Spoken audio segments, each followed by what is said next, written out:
Welcome everyone to Constructed Chaos, where we run a D&D stream every single Wednesday, except for this last Wednesday because we almost all died in a fiery cyclone of death. I mean, it did knock over the chair. It was outside. nothing. I Never was forget. almost able to fly a kite in those high speed. Almost. It was almost. Yeah. It was crazy. No, we had to cancel stream Wednesday just because of Hurricane Francine, but we are back. We sustained no damage except for Brett's knee, which is an unrelated event. And I hope you guys are faring as well as we all are. We're here on Friday because we couldn't go a whole week without seeing you, and we decided that we wanted to run another character creation stream, this time focusing on our other campaigns. First, we're going to do Needles and Threads, which actually is coming back to the internet on September 21st. Yeah. If you guys want to check out episode 2 of Needles and Threads, that's where you'll be able to see it. Episode 1's already up. So after this, if you want to check out what these characters are capable of, or at least what they were capable of in the old rules, you can go check that out. I'll make sure to link that in the description later. Once we are done with those characters, we're going to follow that up with a look at basically how we built our characters for Into the Fae, which are level 3 characters. We did play in the new rules for that campaign. That is also on episode 1, so if you want to check them out, they actually use the new rules, and we're going to be coming back with that campaign on September 25th. So basically, we'll have a back-to-back of our extra campaigns if you guys are interested in that. As always, we have our amazing chat. I was about to say sponsor, but chat is the sponsor tonight. Yeah. Dutton came in with 5 gifted memberships, and then Grim Reaper circled around, not to be outdone with another 5 of his own. Thank you guys so much for the help on stream and making these things possible. We love you guys. The chaos points may not be working tonight, but you can save those up for the next time we stream. I'm sure they will come in handy eventually. So thank you guys again for joining us on a Friday instead of a Wednesday. And thank you to Tabletop Beard for sending me some more Ranger beard oil. It's my favorite scent from them. And I'm out here smelling like fresh leather and fresh rain and leather. The leather's old and worn. It's been left out in the rain. It's just rain. It's just meat, man. Perfect. This stuff is amazing. I really, really like the smell of the Ranger beard oil specifically, but they do also have beard butters if you want to check that out. And the beard butters have matching scents, so you can do Ranger, or you can do a multi-class like Ranger Fighter. I've heard no matter what you get, they use the very best monster parts in their ingredients sourced from local Rangers. So, even though the new rules have not been kind to Ranger, we're making sure to keep them well fed at the very least. 60% of the time, it works every time. And you can use code CHAOS20 at checkout using the link below to get 20% off of your order of Tabletop Beard products. So go check out our friends over there, support the stream, support some amazing people who I play D&D with every other Sunday. Lots of D&D going around. But I think with all that said, let's jump right into it. Welcome everybody. We have Sam, who was Tishan in Needles and Threads, Dylan, who was Badger, Leo, who is yet to be introduced. He's playing a new secret character whose name may change, whose species may also change. And then Brett is the DM, but he's in a different square tonight. Yeah, and apparently way up on the camera. Yeah, this is the first time I've seen Look at that Look how beautiful big face. my head is. Yeah. Actual size. What you don't see is usually when he's sitting next to me, he's way in the back. Yeah. Forced perspective. Yeah, exactly.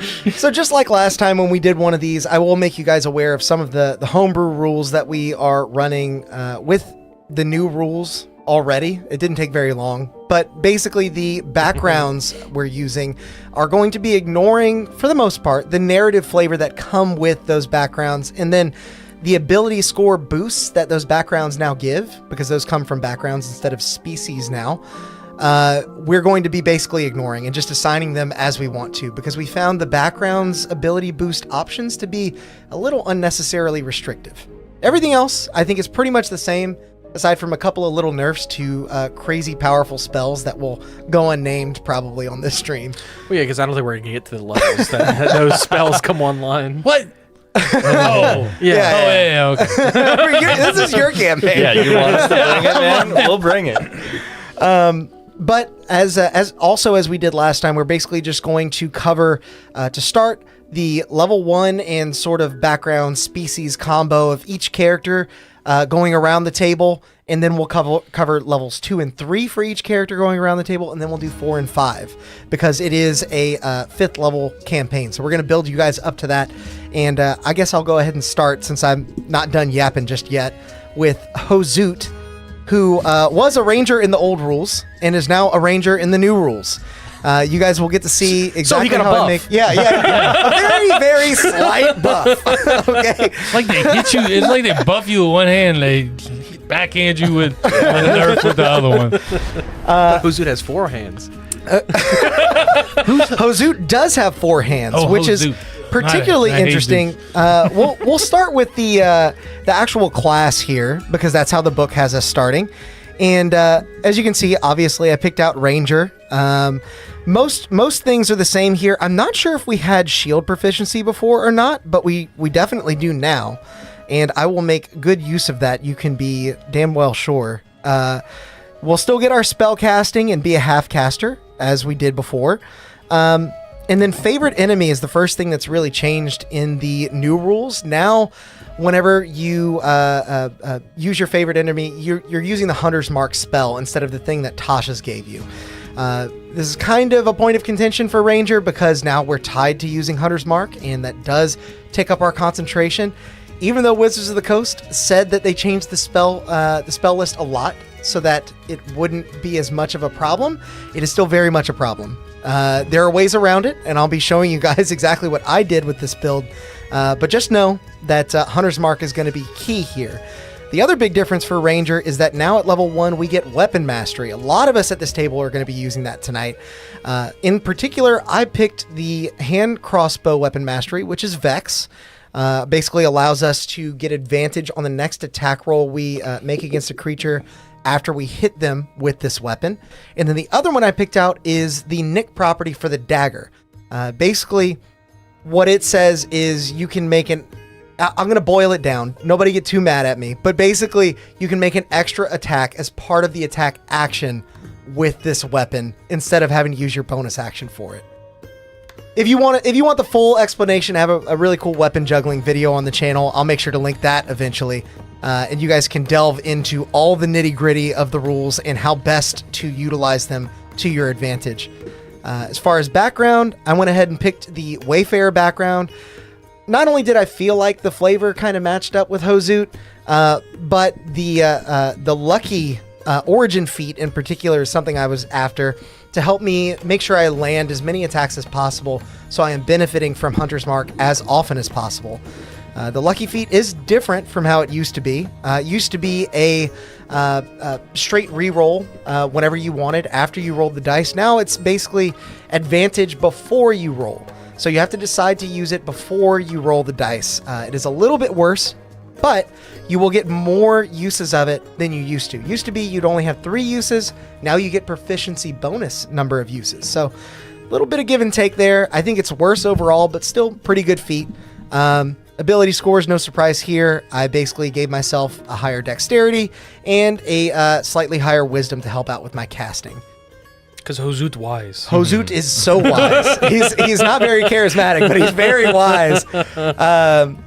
Speaking of Hozoot, he is a Thri-kreen, which is not a race presented in the 2024 Player's Handbook, but is a legal race because everything is backwards compatible. Some of you may know what exactly is so great about Thri-kreen already, but I'm going to go ahead and regale you for those of you who may not know. First of all, we have a chameleon carapace, which will kind of help with stealth purposes, but it'll also give us a much higher AC starting out. If we're not wearing armor, we'll have a 13 plus our dexterity, and in this case, that starts us at a base 16, and that doesn't include wearing a shield. So really good starting out AC right there. Trying to give me my own medicine. Yeah, just a taste of your own medicine over there, Odd. We do have dark vision, of course, comes standard in most races now, including the Dragonborn. They have dark vision now too. And then this is really what I'm after here, the secondary arms. Basically, Thri-kreen have 4 arms, 2 of them normal size, 2 of them smaller. And those smaller ones can do small tasks, but most importantly, they can hold weapons that have the light property. Hold and use weapons, I should say. So there's some other cool stuff here like telepathy. They don't require sleep and can remain conscious during a long rest. Overall, they're a really, really good species. And so if your DM allows them at your table, I would definitely recommend playing with them. I think they're a lot of fun, all things aside. But that covers me for level 1 and our background and species options. So at this point, while I get back to our campaign so I can find the next character, we'll pass things over to Sam and Tishan. Yeah. I just realized. You must decide, Sam. No, I have have both decided. now. I have decided. Alex was talking about ACs and stuff, and it made me think. So Yeah. Tishan previously was a multi-class, 3 levels of Arcane Trickster Rogue, and 2 levels of Order Domain Cleric. Yeah, I pulled up the wrong one so they can see it now. Yeah. So for this Tishan's called Tishan 2024. Thank you. As some of you may know, all classes now get their subclasses. That's what it is. Subclasses. Yeah, they get their all classes get their subclasses. That just sounded like a mouthful. They all get their subclasses at level 3 now. So that means I can't do Order Domain and Arcane Trickster. Yeah. It gets a little complicated. You there. must decide. Except for kind of Warlock, like they split Warlocks some get stuff like out a little of the- baby pack. They get a little- yeah, that was they get what a they little- called it in the playtest. Yeah. Yeah. So for right now, I'm building Tishan all Order Domain Cleric, and we'll see. Because the reason why I did that previously that way was Order Domain. Whenever you target someone, they get to make an attack. Cleric does have certain spells that target people, but there's a specific spell called Silvery Barbs, where you get to target someone and give them advantage. And since we're playing in a sneaky campaign with a lot of rogues, I figured, I can target someone, give them advantage, and they can trigger their sneak attack off of Yeah, it. it's a And really as nice- a reaction, That's good. people That's- can get their... I yeah. can use my reaction not only to save someone from a hit, but also give someone an extra attack. And I remember loving that combo whenever you figured it out. And Yeah. then we didn't have a combat in the first session. We so didn't. You might not get to use it. We didn't. Except for that poor kid that you sniped. Yeah. Yeah. Well, no, yeah. he's sleeping. Yeah. Sleeping with the fishes. And rogues also have a lot of skill proficiencies. So again, a sneaky campaign, a lot of proficiencies because a lot of RP rolls. So I really like that. So I may still end up multi-classing as I'm looking at this. And I may just pick rogue to not have its subclass yet, but we'll see. We're just doing level 1 right now. So I tried to replicate that as best I could with level 1. Yeah. So I did cleric. Which is probably Because the I better need- class to start in. Yeah, I need the Order Domain. Right. That's the way that this whole build kind of works. And one of the new things for Cleric I do see already is the Divine Order. And you picked Thaumaturge, which I think is different from what Caleb had picked in our last stream. Yeah, and that's kind of what I've realized is my Does that make So you more on Old Tishan, I had Mithril plate. Yeah, because you got to pick an uncommon. Because I got to pick an uncommon, but that's also heavy armor. So to be Oh, able to yeah. they've split clerics now. You can Yeah. be support, which is really what I want Tishan to be, or you could be like in the trenches, heavy attack. So I picked Thaumaturge because I wanted to be more support, but I like high AC. I'm about to say, once again, we reserve the right to blow these things up, blow these characters up before we come back. For now, Thaumaturge, it also gives me an extra cantrip. I picked up Mending because thematically it fits really well. I like to build my characters more thematic than anything. Yeah. So shame in that. Mending fits very well with the theme of Tishan if you've seen episode 1. Yeah. And the free uncommon item for clarity is something that we're doing in our campaign. Yes. It's not something in every campaign. No. But if you want to, I'm sure Brett would allow you to change the item you picked. Easy. Yeah. Easy. I went ahead and just changed mine. Tishan is just like, I can't move. Wearing it, but it's like, I You're can't stuck in there until you can get somebody to bust you out. It's mithril though. It It should. Who? His? Well, I can pick a different mithrils. yeah. I'll just have a lower Mithril AC. plate. It should. I mean, if But, we're getting yeah. thematic, it should, someone with low strength should be able to don mithril plate, and it should be fine. I don't know. I don't know. What are the new rules on mithril? No, it still doesn't. It's Yeah, still, it basically still just heavy doesn't armor. it just doesn't impose disadvantage on stealth checks. But Yeah. you still require the 13 strength? to Yeah. wear? Yep. Is that right? Yep. That's correct. Okay, 13 or higher. Not very thematic there. With it. Yeah.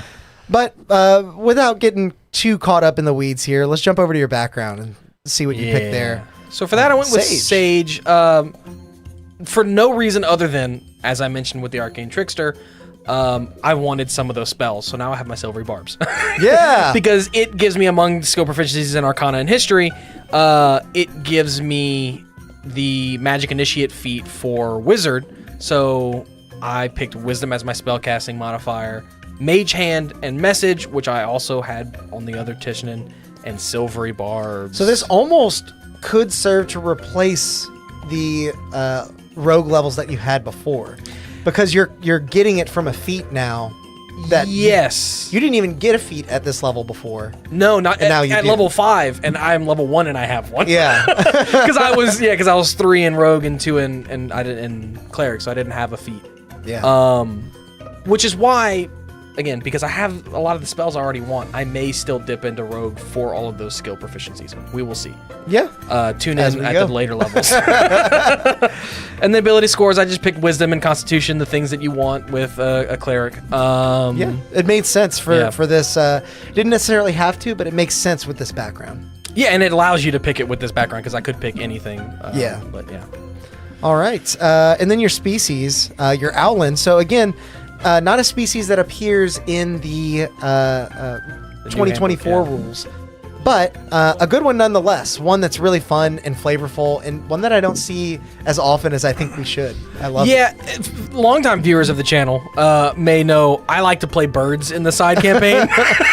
Birds. I played an Aarakocra in one of them, and now I'm playing an Owlin. Yeah, it's just fun. I wanted something a little different, and I like the idea that I kind of sound like Mrs. Doubtfire mixed with the Tootsie Roll Pop commercial Owlin. Yeah, a 1, a 2. And I'd say really the best part about the Owlin, just like the Aarakocra you mentioned, is the fact that you get flight. And Dark Vision. Now, it says that you can't use the flying speed if you're wearing medium or heavy armor, and Yes. before you were wearing heavy armor.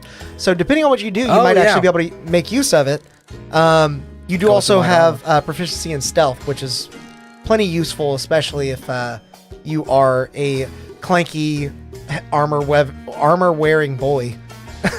Exactly. So you can play it 2 different ways. You could just say like, I'll only fly when, like, I'll take the armor off to fly, or Yes. or be stealthy. Yes. yeah. Turn this into a game of duck hunt for me.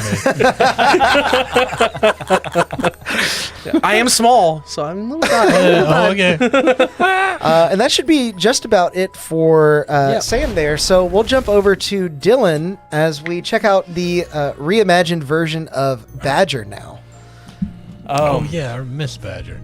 Oh yeah, Badger just was the life of the party in more ways than one. Well, Badger is not a changed man. Most of the characters so far is the same. So still gonna be a rogue, going with stealth, deception, sleight of hand, and instead of performance this time I'm doing acrobatics for a core trait. I clicked on the wrong one again. Oh, so you you'll clicked have on to the first one? You'll have to Yeah. give me a second. I did the same thing as Dan said. It's Badger 2024. I'm catching up. I'm getting there. Well, if they're This is looking, my it's theme probably song the playing. Same thing if they're looking at either one. Yeah. So here we okay. are. Rogue, Good. your classic traits here: Yep. stealth, deception, sleight of hand, acrobatics. Yeah, I figured I'm a little guy. It's gonna be needed some. Maybe somebody needs to add some razzle dazzle. Makes sense. As far Badger as would be the one to do it. Exactly. As far as expertise go, stealth and sleight of hand. We're spies. I feel like everything sneaky is gonna be needed in this campaign. Okay. I Sneak attack is the same as it used to be. Mhm. Nothing has changed there. The expertise, I think you also still got at first level, so nothing changed there. What did change more than anything is the fact that, well, I guess less than anything. First of all, Thieves' Cant now gives you an additional language. I don't think it did before. It did not. And you picked Elvish, Yeah. so I'm sure that'll come up somewhere. I think it's a pretty common extra language. And then your weapon masteries. I see we're matching. Yeah, I was, like as you said yours, I was like, shit. But no, I mean, it makes me feel like honestly, it further validates my choices. Yeah. I was thinking more thematic than anything. Just, I'm a little guy, like we're sneaky. I feel like, as a fairy rogue, spoiler, I'm a fairy. Yeah. But I feel like a dagger and like a hand crossbow, like just makes the most sense. Yeah, especially for a rogue. I mean, as a ranged character in general, rogues are probably best suited for that sort of combat. I think them and I guess rangers as well, but there's some argument to be made about rangers being dual-wielding melee combatants now. I just didn't want to veer too far away from my flavor for Hozoot. But we'll be hanging out in the back, I think, throwing daggers and shooting crossbows. Hell yes. And then as far as my background goes, similar to... Wait, was it you that's a Wayfarer? Or no, you're a Wayfarer. I also picked Wayfarer. Yes. Yeah. Also, if you tune into our previous building, I picked Wayfarer for Valoth. Yeah, it's a very good background. I mean, Lucky is not as good as it used to be, but it is still a very solid origin feat. And who doesn't want proficiency in I think really the thing that brings a lot of people towards Wayfarer, even though we're ignoring the narrative flavor, is the fact that Wayfarer fits so many different concepts, whereas a lot of the other backgrounds are kind of like tying you to one specific thing. Wayfarer is like, I'll fill in the gaps on everything else. Yeah. Right. Well, and it's funny because that's one thing I changed. Before I was like a criminal / spy. I was gonna do criminal again, and before was kind of kicking, alert and lucky, kind of weighing those out.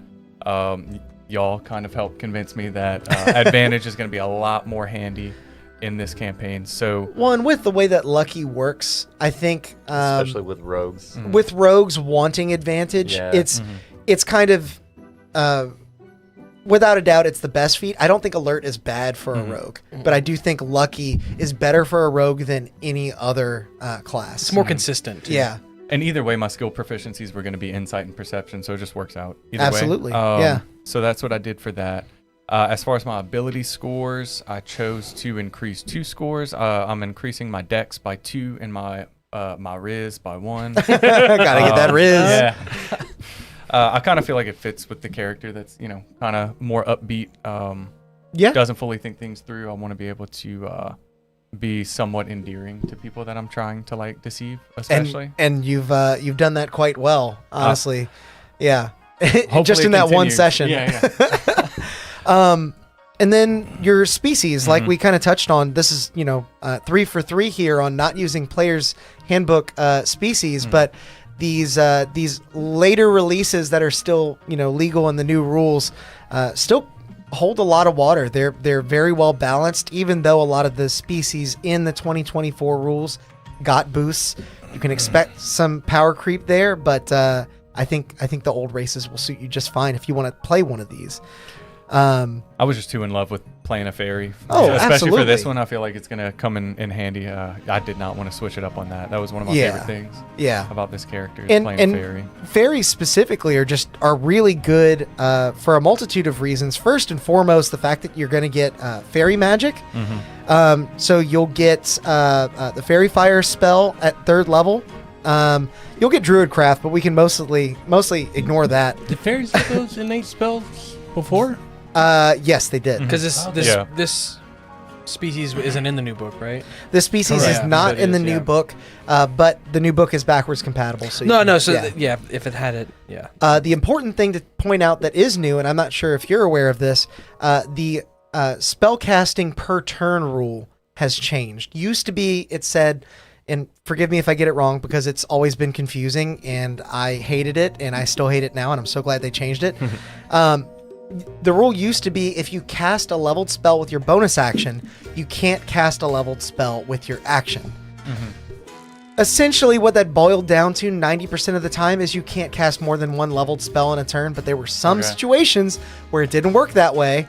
And so now the rule, even if I got it wrong, it doesn't matter because the new rule is that you can only cast one leveled spell per turn using a spell slot. The way you get around that is with abilities like Fairy Magic that say that you can cast Fairy Fire For free. basically Without using once it. per long rest, and later enlarge reduce. So potentially you could Fairy Fire and then bonus action Misty Step Okay. and still cast 2 leveled spells in a turn because you're still abiding by that rule. You didn't use a spell slot. Sweet. I So- did not know that. Yeah. I that's also awesome. did not know that. And I brewed a spellcaster, so Yeah, perfect. excellent. There you go. Got to change that race to something with like a shadow step or something. I might, yeah. And of course, you'll also get a Natural's flying pretty speed great. on a fairy, which is extremely useful. And I like to point out the fact that your flying speed on fairies is equal to your walking speed. It's not just set to 30 feet like some races are. So, like if you're playing a monk or a class that gets some extra movement, you'll have that in flying too. Oh, that's cool. So that's really good. Learning all kinds of things tonight. Hell I yeah. didn't know that either. Alex is like poured over these new rules, like front I to have back. been reading it page to page, cover to cover. I text him constantly during the week. I'm like, "What about this?" And he's like, "Actually, Cue Charlie Day with the cigarette. yes, nailed him. right. That's right." And the only other thing is Leo, I'm stealing his thunder, but Do it. pointed out how common sign language will be extremely helpful in Oh, yeah, I did see that. spycraft campaign. So I also That's- picked that up. Yeah. yeah, so I thought it was a Oh, great yeah, idea, guys. and I feel like the whole group should do it. And then with my fairy magic, I chose intelligence Yeah. as far as the You trait. can't sign nobody if you don't have any fingers. No. You also can't get spells, so we're way too far gone. I'm just remembering how brutal Brett said that he made these encounters, so Yeah. I'm a little nervous. So for some reason, when I go to Abzaniel, Leo's character, it's not showing me any of the stuff you've done. I'm in edit mode right now. Is I mean, that yeah, that's I mean, enough? Progress- Progress, and progress threads. all the way to your Click. character sheet, Uh-huh. and it Go might be on. because you're actively in there. In there. Yeah.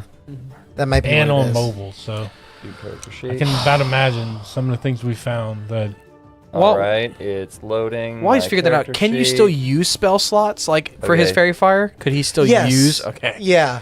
He knows those spells, and he gets a free casting of either Fairy Fire or Enlarge Reduce. Gotcha. Yeah. Silver Try, Bob's about to not try work again? Let's see. for my order domain. It's doing the same Hey, thing. I'm It's so glad that weird. Both of us are gonna have. Oh no. Yeah. So what I'm gonna do is try to brute force this. As long as I don't free it.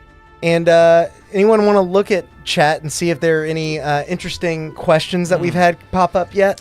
Might be. Yeah. Tides of Mo Hold on. says she's so excited about this rule. I don't know what rule that was, there. but Oh no, I was trying to get the other, and I was just gonna. Let's see if I can get this working. If I can't, I'll just Robert- go to the Robert actual class listing. Gymnast is he's trying to get into D&D while we hope that you find some inspiration for some characters here. Do not. So I'm not sure exactly why it's doing that, also Leo. hit But us what up I'm in the going to do is Discord if you I'm want just some going to pull help. up the rule book and I'll go through it that way. Okay, I was gonna say, do you want to start a new character like on your and then just build it as I say it, or? No, I think this will be Okay. easy enough. Okay. You're starting in Warlock, correct? I am starting in Bard. Actually. In Bard. Okay. Whoa, Yeah. hey, my man, Yeah. hey. So let me jump over to our Actually, in my build character, to I a started 2 screen. Warlock. So as you can see, But bards are, you do are you. I like the deck save. I like the extra instruments. Yep. yeah. Dude, the extra instruments. You get a ton of instruments. Oh yeah, man. I'm a little musician, man. All right. I feel like bards for the most part didn't change a whole lot until later levels. I feel like the magical secrets is where things really started kicking off. But to begin in your bard main class here, obviously you get bardic inspiration. That's the same as it always has been, except now it says D20 test. Don't get it twisted. That's really the same thing as ability check, attack roll, saving throw. So even though the verbiage has changed there, that's mostly the same. And then as we move into spell casting, I think you're still going to get like the same number of spells. Not much has changed there either. I do think you get your expertise earlier than you used to. Level 2 now. Yeah. So that will be. But we'll get to that later. Yeah. Sorry, I'm just cruising through because I'm not looking at the actual character here. I'm getting ahead of myself. You're all right. So what background did we pick for? So Abzaniel is a charlatan, and it really is one of those situations where, it does what it says on the tin. He's crafty little dirtbag. Deception, sleight of hand, skill proficiencies it comes with, a forgery kit. All of those, I think those are probably the top 3 things I see us using in this campaign, and I can't wait to be a sneaky little boy. Yeah. And you took skilled. I did take skilled. With your origin feat there. What other skill proficiencies did you take? With the feat, insight, persuasion, and thieves' tools. Nice. Yeah. And skilled, I kind of feel like is going to be an origin feat that flies under the radar, but it is exceptionally good. Oh man, so good. For these sort of skill monkey characters. Yes. I mean, a bard is a perfect example of that. A rogue, honestly, can benefit from skilled a lot as well, just because you're going to get reliable talent earlier. As a rogue, when that comes online, basically anytime you roll a check that you have proficiency in, any 9 or lower is a 10.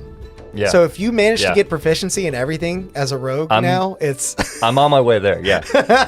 So I guess I should say big picture, top-down view of Abzaniel is I wanted him to be first and foremost the infiltrator, the master of all social manipulation. Yeah. And then secondly, be able to be relied on for just about any skill. Yeah. Whether it's picking locks or picking pockets, or just charming people and telling them to, just fuck off. Like, so kind of a stop being a bard problem for me with a little bit of sneaky roguish flavor. Yes. On it. Yeah. Yes. And we'll get That'll be into fun. we'll get into the other levels in a little bit. But yes, that's and then of course interested. because we're in Brett's campaign, survivability. But again, that will come up. And I know you said this might change, but for right now you picked elf for the race, I think, or the yes. species now. Yeah. Specifically wood elf. 35 movement speed just is never bad. Also, pass without trace for the group. Is also they get that never neatly bad. now. Yeah. That's So good. those are 2 big ones. Sleeping for half the time might come up if we need a reliable watch. That helps. Resisting the thing that I do the best, charm, is going to be nice. So it's just a flavorful pick. But I will say that you may not see Abzaniel in his true form. Okay. When he shows up. Oh yeah. Did we say Spoilers. Yeah, Oh, yeah. spoilers for Yeah. the rest of my levels. Jeez. Come on, Leo. Yeah, we did mention at the start of stream, but Leo has actually not joined this campaign just yet. So you guys are kind of getting a sneak peek of a character that will make an appearance, hopefully on September 21st, barring another I'll be there. hurricane. Oh yeah. Oh yeah. easy. Yeah, knock on Yeah. wood there. But yeah, like you said, elf is mostly unchanged. I certainly don't see a whole lot that they've changed, although they did certainly spell out some of the additional traits for the different elven lineages better. I like that they have a table for this now, and I think the spells were not a part of the elven race. They definitely did not get passed out on trace. That's yeah. awesome. So Only if you're, like your drow and like your astral elves and yeah, those like the ones. the really expanded Flavorful ones. flavor. Yeah. Not your the your high base, yeah. elves and they got extras like spell casting progression. They would get a cantrip. The high elves would get one Yeah, you're right, cantrip, yeah. but they've kind of amped up the like innate magic of the elves. But And I love that. Right? Yeah, I love it yeah. too. I like- Especially, now that we've mentioned that you can cast multiple leveled spells in a turn with the new feature, as long as you have access to these free cast spells. Yeah. In particular, I'm certainly seeing Drow having Fairy Fire, which is interesting for a Drow to have. I think they always had it. Did they really? Yeah. Huh. Yeah. I can't. From in my when they were mind, introduced in like AD&D. fair enough. It's just They always interesting had to me because like levitation and they always Fairy had Fire feels like a bright, fun, happy spell, and I'm like Drow are like dark and brooding for the most part. But darkness certainly makes a Yeah. lot of sense. Detect Magic and Misty Step for High Elf, great spells. As always, you really can't go wrong with just about any Elven variant. So happy to see us getting some use out of those here now.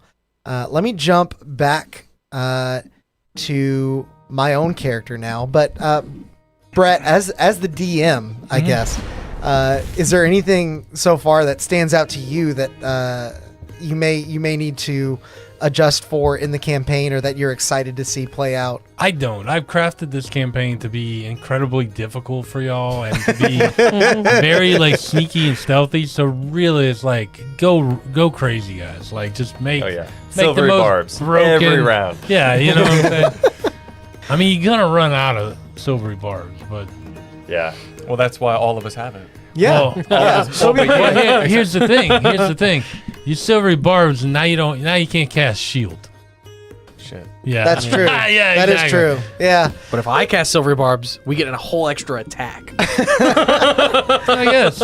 I didn't take silvery I barbs. Go also, easy on me. I also not taking Yeah. silver I'm just a barbs. poor wimpy ranger.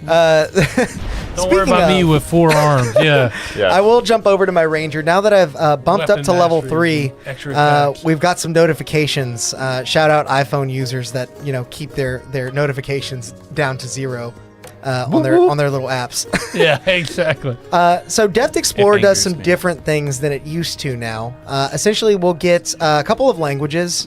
For me, I'm going to... wow. Funny enough, you could go to Critical Role and take Thieves' Cant. I don't think that's intentional. Don't do that. Yeah, don't. I'm going to take Undercommon, and then I'm going to also take... man, should I take Common Sign Language? I'm going to take Common Sign Language. Yeah. I like that. I Yeah. like that Yeah. especially because I feel like since y'all are all taking it, I feel like it's becoming like something that the Weavers do. Yeah. They just do it. Yeah. And having that in our back pocket for a stealth campaign is Yeah. definitely going to be useful. Yeah, we could flavor it as like a Weaver's special like hand language, Yeah. right? Yeah. Yeah, we instead of sign language, maybe we like literally send threads to each other and like talk like it's the whoa. cups. Yeah, it's, Oh, yeah. it's actually tomato soup cans with string between them, and As far as the skill expertise, I could choose perception here, but for reasons you may see a little bit later, I'm actually going to take survival. I think that's really flavorful for this character in specific, and I'll just reveal it now. I actually have a magic item that'll give me advantage on perception checks, so I don't think I'm going to need a whole lot of help there. We do also about get, at second level, a fighting style. We can either choose Druidic Warrior or a fighting style feat. This is no different from the old rules. They just made them feats now. And as you can see, D&D Beyond is being stupid. I checked this earlier, and basically it lets you pick that you want a fighting style feat, but it doesn't allow you to select which one you actually want. oof. So I'll go in and choose that in a second. I'm trying to remember exactly what I had picked out. Oh, no. Which was it? It was not... Shoot, I can't remember what it was. Oh, well, we'll figure it out in a second. Archery. The more important thing is going to be our Ranger subclass, and I am actually not going to be using one of the new subclasses. I'm using the old tried and true Swarm Keeper, because Ranger, once again, is starved for damage output, and Swarm Keeper helps get us there. It's also very flavorful. That's what I was before. Hozoot is a bug. He likes bugs. He has buggy friends. They like to bug out and, bug people all the time. In particular, if you guys aren't familiar, the Swarm Keeper allows you to once per turn, whenever you hit a creature with an attack, either deal an extra 1d6 piercing damage on them, have them succeed a strength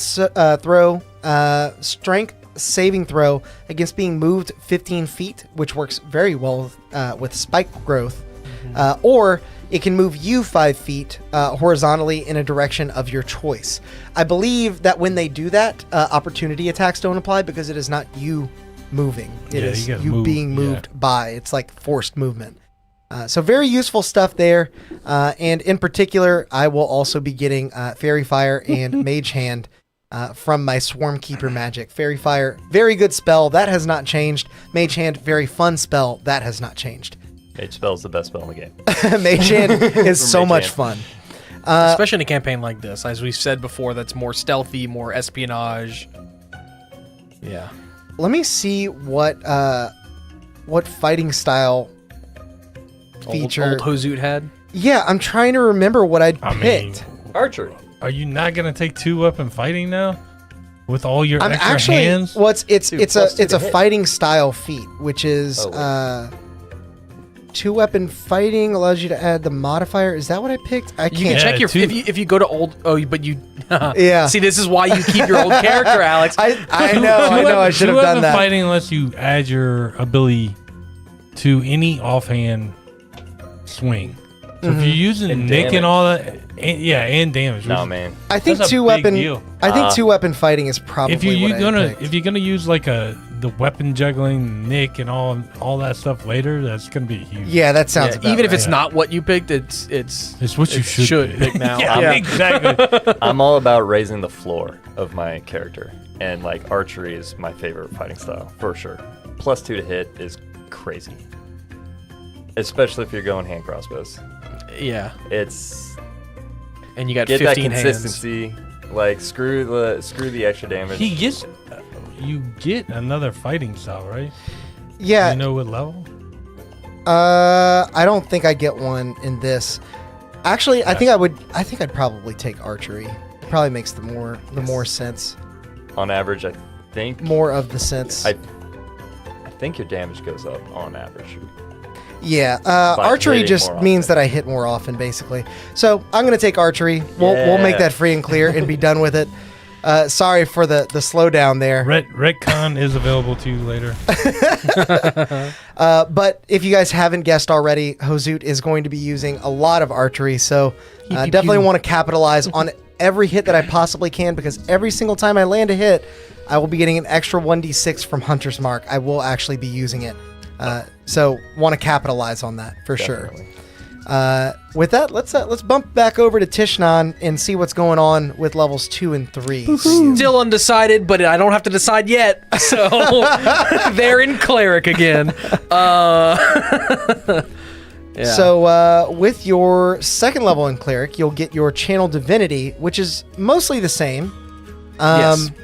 I don't think you get extra uses, but you do get a extra channel divinity to choose from. It's not just turn undead, you get divine spark now as well, which kind of gives you an extra little ranged attack if you're looking to burn some of the channel divinity on something that's actually useful in a non-undead campaign. Yeah, does that just hit, or it's on a successful save? What kind of save do they make? I believe It's a Constitution. Okay. So not great, but Yeah. Well, because Also not the I was thinking, it's basically like Sacred Flame at that point, but it's not Dex, so it's not like Sacred Flame. true. Yeah. So that's fun and new. I didn't really use Channel Divinity in that way before. Maybe I will now that I have the Divine Spark. I did get subclass, as you mentioned. I picked Order Domain. It is not in the new rules, so it is from Tasha's Cauldron of Everything, is where it's pulling that from. Do get a couple domain specific spells. Same as Cleric always was, just happens at level 3 now. Bonus proficiencies. I did pick Intimidation because I already had Persuasion. So kind of forced into that one. Now, the stuff that I really want to do here is Voice of Authority. I'm excited to see this actually happen. Me too. I did when you guys were talking about Dylan's character and being able to cast multiple spells for spell slots and whatnot, I happened to be reading this and I realized, so I have Silvery Barbs. Yes. If I use it in its free form, it does not trigger this. Right. So I have to. That's why I asked. You I have was to like, use a but I spell so I slot. can still use a spell slot. Yeah. Which, to give insight to my character building, is leaning me more towards just dipping everything into cleric, because if I'm going to be using so many spell slots, You're gonna want. I'm gonna want them. So I don't know if I want to not so much waste, but spend a level in something that's not gonna have extra spell slots. Yeah, so those changes to the new rules are definitely far-reaching, at least Yeah. for cleric who used to get their subclass at first level. Yeah, it's really kind of messing with me here. It's fine. It's fine. I'm honestly surprised at how well, and we'll get into it whenever I get my feet, at how well I'll be able to recreate Rogue within Within cleric. within It'll be an cleric. interesting experiment, to Yeah. say the least. Yeah. Your Yeah. character doesn't have feet? No, it just wings. No, his other character doesn't have a foot. Cinder. In the- yeah. yeah. In the second half of this. Then the channel You get divinity. another channel divinity just as well. Another thing. at And third and you level. might end up using that. You never know. It could prove useful at some point. Well, in the they campaign. also, I believe they changed turn undead even. They didn't. They changed the wording of it, but it's essentially the same. I'm pretty sure. Well, no, because now I was reading that it does like some damage. You can use it to do some damage to them at 5th level. The Seer Undead. I don't think that was a thing. Oh yeah, but that's Yeah. Yeah. That- It was all wrapped into one, and it's like if the CR of the Yeah, but now they thing don't do the was low- CR stuff. Yeah. Yeah. Sorry, Now I'm it getting just- ahead because it I was just looking at does- higher now level. it's like back. a ribbon ability, and it just does damage later. Yeah. Yeah. And then its final form, where you sous vide the undead. Chef's kiss. Yeah, Yeah. sorry. But for right now, I've just now at 3rd level am old 1st level cleric with more stuff. with some more Admittedly, stuff. with way With more some stuff. more stuff. Admittedly, but yeah. Yeah. I do like, honestly, making it so that all the classes get their subclass at the same level. It's not so much that the new version is wrong. I think the old version was wrong, and you're seeing the Correction. the of that. correction of that, Look- because it classes that got their subclass early were just multi-class dip machines. I would be curious Yeah. if because of this though, if we'll start seeing more, because a lot of one shots typically run either 3rd level or 5th level, right? I feel like you see that a lot. I wonder if we'll start seeing more 6th level, because then you can multi-class and get both of your subclass feats. That's at that true. That's a level. good idea. Yeah. That's true. I'm curious to see if it affects things in that way, because that was I used one shots as a fun way to multi-class, because you get to jump to a high level, Right. kind of build it from scratch, and you don't have any feel bad levels where you're like, everybody else Yeah, is getting this- ASIs and oh, I'm this not. didn't work. or- Yeah. So with Yeah. that, let's jump back over to Badger and see what's going on with Rogue in 2nd level here. There we go. Looks like you'll get Cunning Action, which I think is the same as it usually was. It's a Rogue staple to be able to bonus action, dash, disengage, and hide. And with Weapon Mastery in particular, it becomes even better. Just basically being able to save yourself that bonus action whenever you do your 2 attacks. So in your case, you could hand crossbow, throw a dagger, and that's even at level 1 when you only have 1 attack. Both of those count as your 1 attack instead of having to use your bonus action, so then you could dash or hide so that you have advantage on the next turn, you know. Hell yeah. It really, that small change opens up a lot for Rogue, I find. Are we just going over 2nd level? 2nd and 3rd. Second yeah. and third. Okay, I was about to say mine would be pretty boring if it was just second. But so yeah, my subclass Arcane Trickster, same as before. Which has gotten updated in the new rules. So this is the new version of Arcane Trickster. Okay.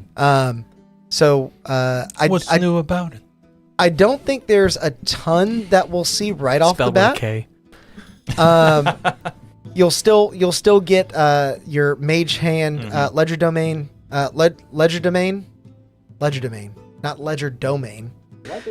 Ledger Domain. Alleged. Alleged domain.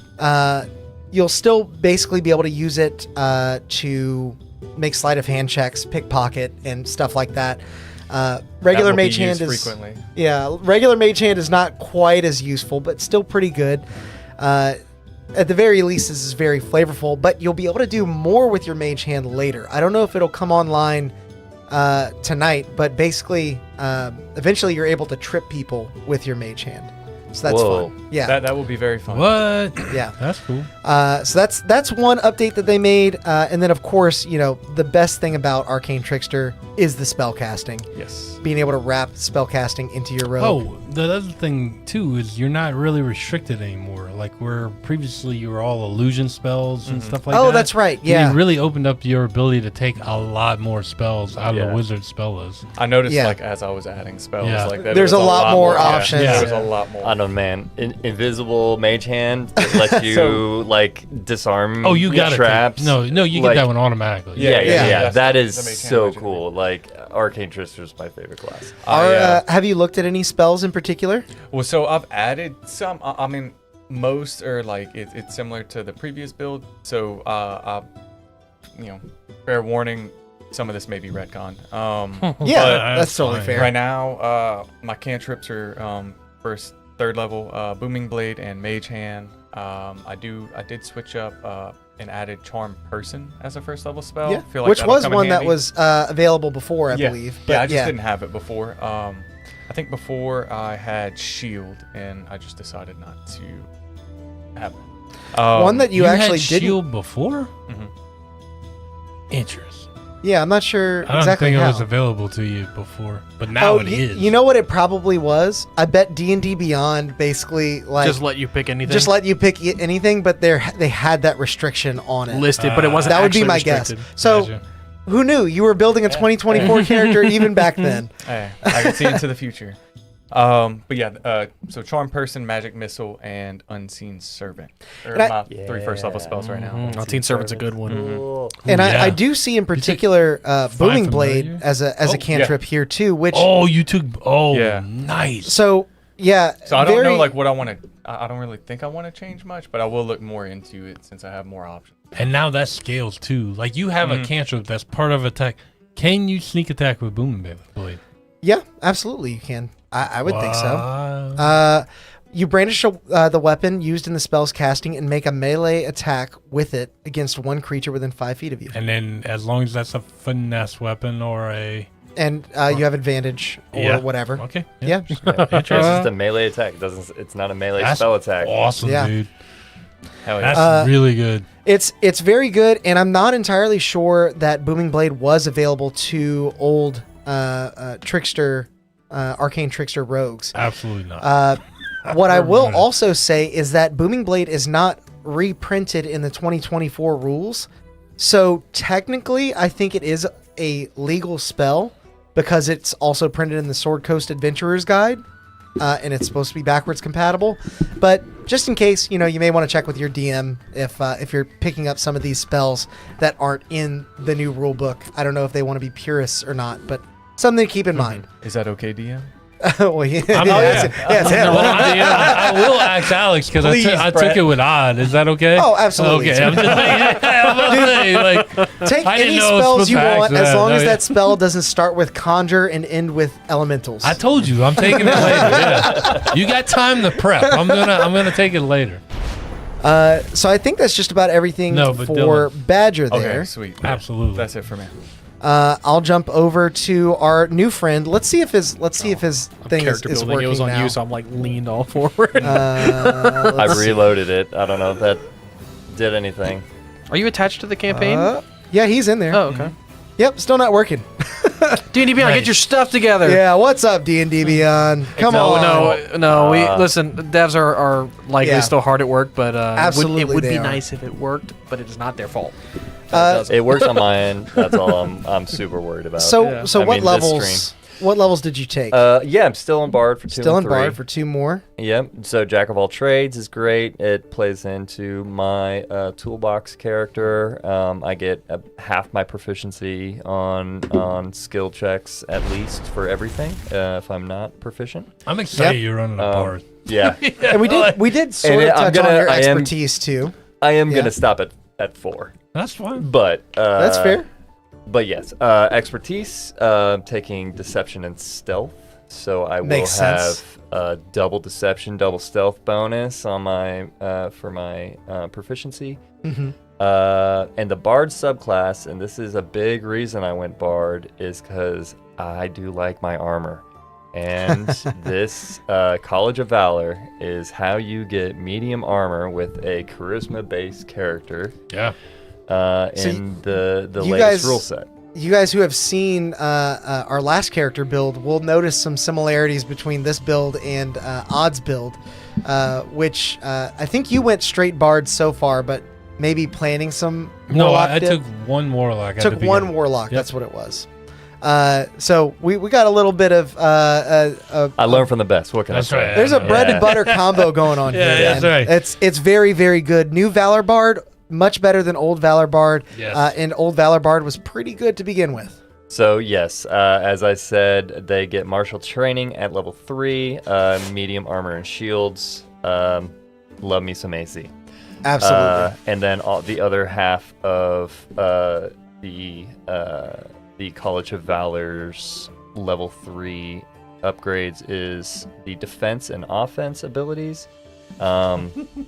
Let's see. You can use your wit to turn the tide of a battle. A creature that has bardic inspiration die from you can use it for one of the following effects. Defense. Basically, they can up their AC By a roll of that die. By the roll of the die. If they're getting hit and they don't want to, it's close. Or if they swing and they almost got there, but they just need a few more points on that attack roll, they can use it on the offense too. So one thing I'm already picking up on for our party specifically is we're going to be hard pressed to actually be missing attacks that we're making here. Just being able to get a lot of advantage from weapon masteries and the lucky feat, getting bardic inspirations from your character. And then when the tides do turn and we're being attacked, we can also use that to help ourselves. If we don't get access to the shield spell, this is almost as good. Your average on a definitely D6 helping. is Yeah. going to be 3 or 4. Yeah. And that's not quite 5, but damn, that'll get you there most of the time. Yeah. Yeah. That's really good. That much yeah. I think is pretty much the same as what Valor used to be, aside from the fact that you can now, with your martial training, use your weapon as your spellcasting focus. That's I very nice. glossed over, or I didn't even gloss over that. I omitted that. Yeah, you can use your armor or weapon as your spellcasting focus. Yeah, armor or weapon. Or sorry, Oh, okay. shield or weapon. Shield is or what it weapon. says. Yeah. Still, really, really good. Nope, simple or martial weapon. Oh, there it is. That's I'm what it reading is. it now. Yeah. I Still, though, I thought it was it's- a shield or weapon, but you're right. It's really good, especially if you play at a table that is paying a lot of attention to spell components and such. That definitely describes our table, and it's the reason why for a little while Odd was having some trouble getting his Eldritch Blasts casted in our main campaign because his original subclass did not allow him to use his weapon as a spellcasting focus for his Warlock spells, even though his Swords Bard subclass, I think, did. It's a very small, easy to overlook feature, but love like to see if I that it's wanted here to on cast Valor shield, Bard. I had to drop my weapon. Yeah. Like, something like that. So Yeah, I think that's that my covers 2 and you 3. for 2 and Nice. 3. Let me jump back to Hozoot here, and hopefully there will be not a whole lot of fighting styles that I have to go back and try and God. find. Let's see. You know what I'm really enjoying? What's that? Yeah, I'm not like actively involved in making my character just yet. So I'm actually getting to participate in the chat, and it's very fun. Yeah, chat. Is it that, or is it the insider information you're getting on these characters, DM? Well, he has access to You're the character listening- sheet, yeah. so listening to us talk about strategy. I can and- go look at all that. Yeah. So now that we're back at Hozoot, I am taking my last 2 levels at Ranger. I would be remiss to leave Ranger before getting my lovely extra attack feature, which I Yeah. will be relying quite heavily on. And then for my feat, I am going to choose one that's probably not looked at too often, the Poisoner feat. This, so fun story. This did actually change in the new rules, but they've already changed it back. It was more a clerical error than anything else. Oh, did they retcon somewhere? Yeah, basically Really? in the book, in the book, I have a copy of it. I can prove it. In the book, it says that the poison that you apply to your weapon lasts until you land an attack with that weapon. Makes sense. Some people figured out that if you use the Gray's weapon mastery, that the poison just stays on forever, and anytime you deal damage, it would put the 2d8 poison damage. Oh. So, What's the craze? Great is if you miss something, you do your modifier damage to it no matter what. It's like I'm swinging such a big weapon at you, like you're going to get clipped. Oh, okay. Like even if I miss a direct hit. Wow. Yeah. So basically, the reason why they had to change it and why it was definitely just a little clerical error is because the poison would apply itself whenever you dealt damage, but it would disappear whenever you hit with an attack. So if you dealt damage without hitting with an attack, you always had the poison on the weapon. Well, then how do you ensure you miss every attack? Just build a shit character, I guess. I guess, yeah. Like it was one of those like really weird you're like just buff everything else. You're like a rolling tank with that little dagger out the front end with poison dripping off. And it's like poking people. Yeah. They have changed it on D&D Beyond, and for what it's worth, I think this is how most people would have played it anyway. But essentially, this will allow me to increase my dexterity by 1 to give me an 18, because every single feat in the game is now a half feat, and except for origin feats and fighting style feats. You'll always get to increase one of your ability scores. So I really like this change. It basically encourages people not to always take ability score boosts, and you can make a lot more of a flavorful character with this. Case in point, Hozut actually produces his own poison within his body. He still spends 50 gold pieces of materials to do it, but as a bonus action, he can apply a dose of that one of 3 that he produces with 50 gold to a weapon. And when he hits with that weapon, the creature has to make a con save against a DC of, in this case, 15, or take 2d8 poison damage and have the poison condition until the end of my next turn. Did they change that DC? I feel like that DC's higher than it used to be. I'm actually not sure. I think the old DC might have just been a straight 13. Yeah, straight but 13. Now it calculates based off of excellent. It makes it much more viable. Yeah, it's a DC 15 for me now. I kind of calculated it out before. And it goes up too, yeah. Yeah. So realistically, just to kind of give you guys a peek, since my other feature is extra attack, my idea here is to using my 2-hand crossbows with the light property, fire off 2 shots as my 2 attacks for my main action, pull out a dagger as part of those 2 attacks, and throw it as what would be a bonus action attack. But because I have the Nick mastery and I shot with a light weapon, I can do all that in 1 attack. If I land all 3 of those with Hunter's Mark up, that's 3d6 of extra damage I wasn't getting before. And if it's a later turn after applying Hunter's Mark, I can actually use my bonus action just to poison an arrow and hopefully deal a little bit of extra damage, get some poison condition in the mix. And if, I really want to make sure that it hits, I can use Lucky with advantage to make sure that hits. Lots of really crazy stuff going on here. I will mention in particular the spells that I took here. It didn't keep all of them, but essentially Absorb Elements is just kind of a staple. I don't have much to do with my reaction, so that's a great one for me. Hail of Thorns is probably not the best spell, but might be good if I need just a little bit of extra damage. Basically, when I land an attack on an enemy, I can have that bolt or arrow erupt into thorns, and then that enemy and every creature within 5 feet has to make a dex save against 1d10 piercing damage or half as much if they succeed. It's a ranger version of Ice Knife, huh? Yeah, basically. Yeah. What I did want to point out, though, one spell that I'm not taking, and you'll see why, but would be good on a lot of other rangers, is the magic weapon spell. They've updated it in the new rules. And it's now a bonus action, lasts for an hour, and does not require concentration. This allows you to turn any weapon, any non-magical weapon, into a magical one with a +1 bonus to attack and damage rolls. This is great for some builds, but my rangers use a lot of different weapons, and this only works for one. So, won't work on this build, but it's definitely something to keep in mind if you guys are building a ranger out there.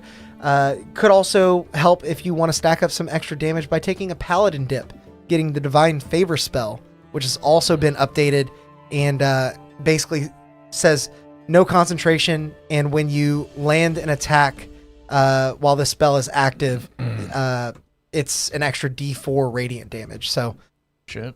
pretty damn good. Wish Ranger got the equivalent of that instead of magic weapon, but good to know that it's there. Pass without a trace is always great. And spike growth, like I mentioned earlier, is going to work really, really well with the Swarm Keeper moving people 15 feet once per turn if they fail that strength save. So lots of different ways to get a bunch of little bits of damage everywhere. That's how I'm making Ranger viable. I think actually the damage calcs are going to work pretty well in my favor. Maybe Ranger's not quite as bad as we all thought. We'll see. Maybe not. I feel like this is just like you like playing Halo back in the day, just with plasma pistols. You know what I mean? Like whenever you got to a certain point, you only played with the plasma pistol. You're just that good. Yeah. You just have to challenge yourself somehow.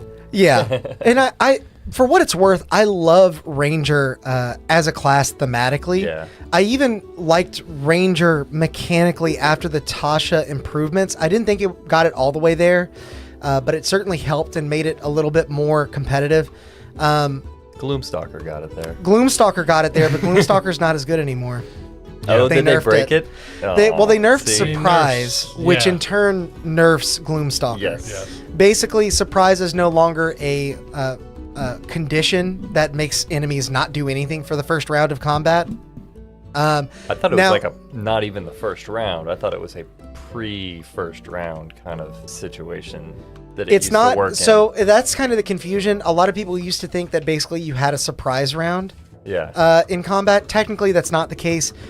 You would apply the surprised condition onto all the enemies that were surprised, and they can't act during the first turn. Okay. Weird. So Semantics, if there are I any guess. enemies that don't get surprised, there's not a surprise round. You know what I Yeah. mean? Anyway, that was really stupid. Just like the old spell rule, they've changed it. Now when you're surprised, you have disadvantage on your initiative roll, and that's it. Okay. Gloomstalker. Nowhere near as good. Yeah, Gloomstalker still, benefits from going first or before an enemy. You still get Yeah. some extra stuff. But you don't get to go twice. You don't get to go twice. It's not nearly as good. Yeah, still good, just not as Yeah. good. So let's jump over to Badger now that I've rambled about. Sorry, Hey, that's man. what I Yeah, meant. just Talking skip Ranger. ramble right on past me. You go straight to Badger. Yeah, I wasn't sure if you'd figured out if you were multi-classing yet or not. Well, nice save. yeah. Yeah. That's what it was. Spoilers, I didn't. Because at 4th level I get it's listed as ability score Okay. improvement, but you pick a feat, and ability score improvement is a feat now. Yeah. I did not pick that. Just explaining why on your screen it says ability score improvement. But I picked skill expert because again I'm trying to build those pieces of rogue that I wanted Yeah. before. So that's where I got my sleight of hand back, so I can have that same proficiency I had last time. Insight as being my expertise, something I was an expert in before, and I think with this, and obviously wisdom as my ability score improvement. But I think with this, I have all of the same proficiencies I had before and one less expertise. Right. So I'm about That's as pretty close, close. as I think I could get without And you're dipping. doing that with an extra feat that you got at first level now. So it almost And a whole extra one that I didn't have at all anyway, because I was multi-classing, so I hadn't gotten the standard feat either. Right. That's true. Yeah. Yeah. I would say you've almost come out on top with the new rules, even though you're not able to multi-class like you wanted to. Yeah, I think you're in a good spot. Well, I'm starting to realize. So in the previous rules, I would multi-class to get certain things because you were limited. But now with the origin feat built in, it seems a lot more flexible to kind of twist the class to be that little bit of flavor that you wanted before. Yeah. So if you only want a little bit of that flavor and you don't want everything that class has to offer, like, because I don't really care about sneak attack that I got from Rogue or a lot of the you other weren't using a things. whole lot of that. Yeah, so I got all the bits that I wanted without having a multi-class because of the origin feat. Yeah, and again, for any of you just joining us, or any of you that maybe missed it before, the backgrounds in the book are great. I love what they tried to do, but they are very restrictive. So talk to your DM about maybe allowing you to just ignore the narrative flavor and pick what you think works best for your build, and maybe even just set up your ability scores however you want. Because some of those backgrounds, you would think certain skills would tie to them, but because they said no, we're only giving you 3, they didn't really allow for that. No. So I used this example earlier, but I'll say it again. I built a Paladin and I wanted strength from the Acolyte background, and they didn't have it. And I was like, why can't an Acolyte be strong? I think they'll change that in the DMG. Why can't he be a gym bro? Yeah. And we did mention Seer Undead too. This comes online at 5th level, basically allowing you to empower your turn undead To do damage. Now as a channel divinity. Still, more or less geared towards undead. I really wish we had seen clerics move from being so undead focused. And they have in some senses, but maybe not as much as I wanted. But I like that they changed it from the whole CR nonsense, because as a player, that was so confusing. as a DM, that might make sense, because you kind of know CRs, but also, like, if you homebrew an enemy, you may not create their CR, and then calculating CR gets a little confusing and weird. And one, also as a player, you're like, you don't know. I don't know what the CR is. I kind of am just left to guess and hope it works. Yeah. Which saving throws, like it is now, you are kind of left to guess and hope, but you're more familiar with that, and you do that already. Oh, so yeah, it's more comfortable to be like, well, maybe I'll burn a channel divinity and and if they save, it feels like it's on the merit of fate, more or less. Yeah. Whereas in the past, it was like, oh, well, I didn't know. That result was going to be the result no matter what. You just didn't know what it was. And it's always going to... Yeah. So I like that, like I said, I like what they did to turn undead. I understand what you're saying, that they wish it was less undead focused, but... Yeah. I do like that they at least changed it to make it to where people actually want to use it, because I never used it. and I'm saying this as a DM currently running a very undead focused campaign, but yeah. Not Well, and everybody as does. someone who almost exclusively played clerics for a very long time, I don't think I ever used turned undead, not even once. yeah. Because it just was a real feel bad. Well, in the first campaign, they didn't come up very often. Well, and even outside of what we've done here in the past, Yeah. when I've played other campaigns and even little side campaigns and stuff, it never feels right to use it, even if you are going up against undead. I was smart this time, and while you were talking, I went over to Badger.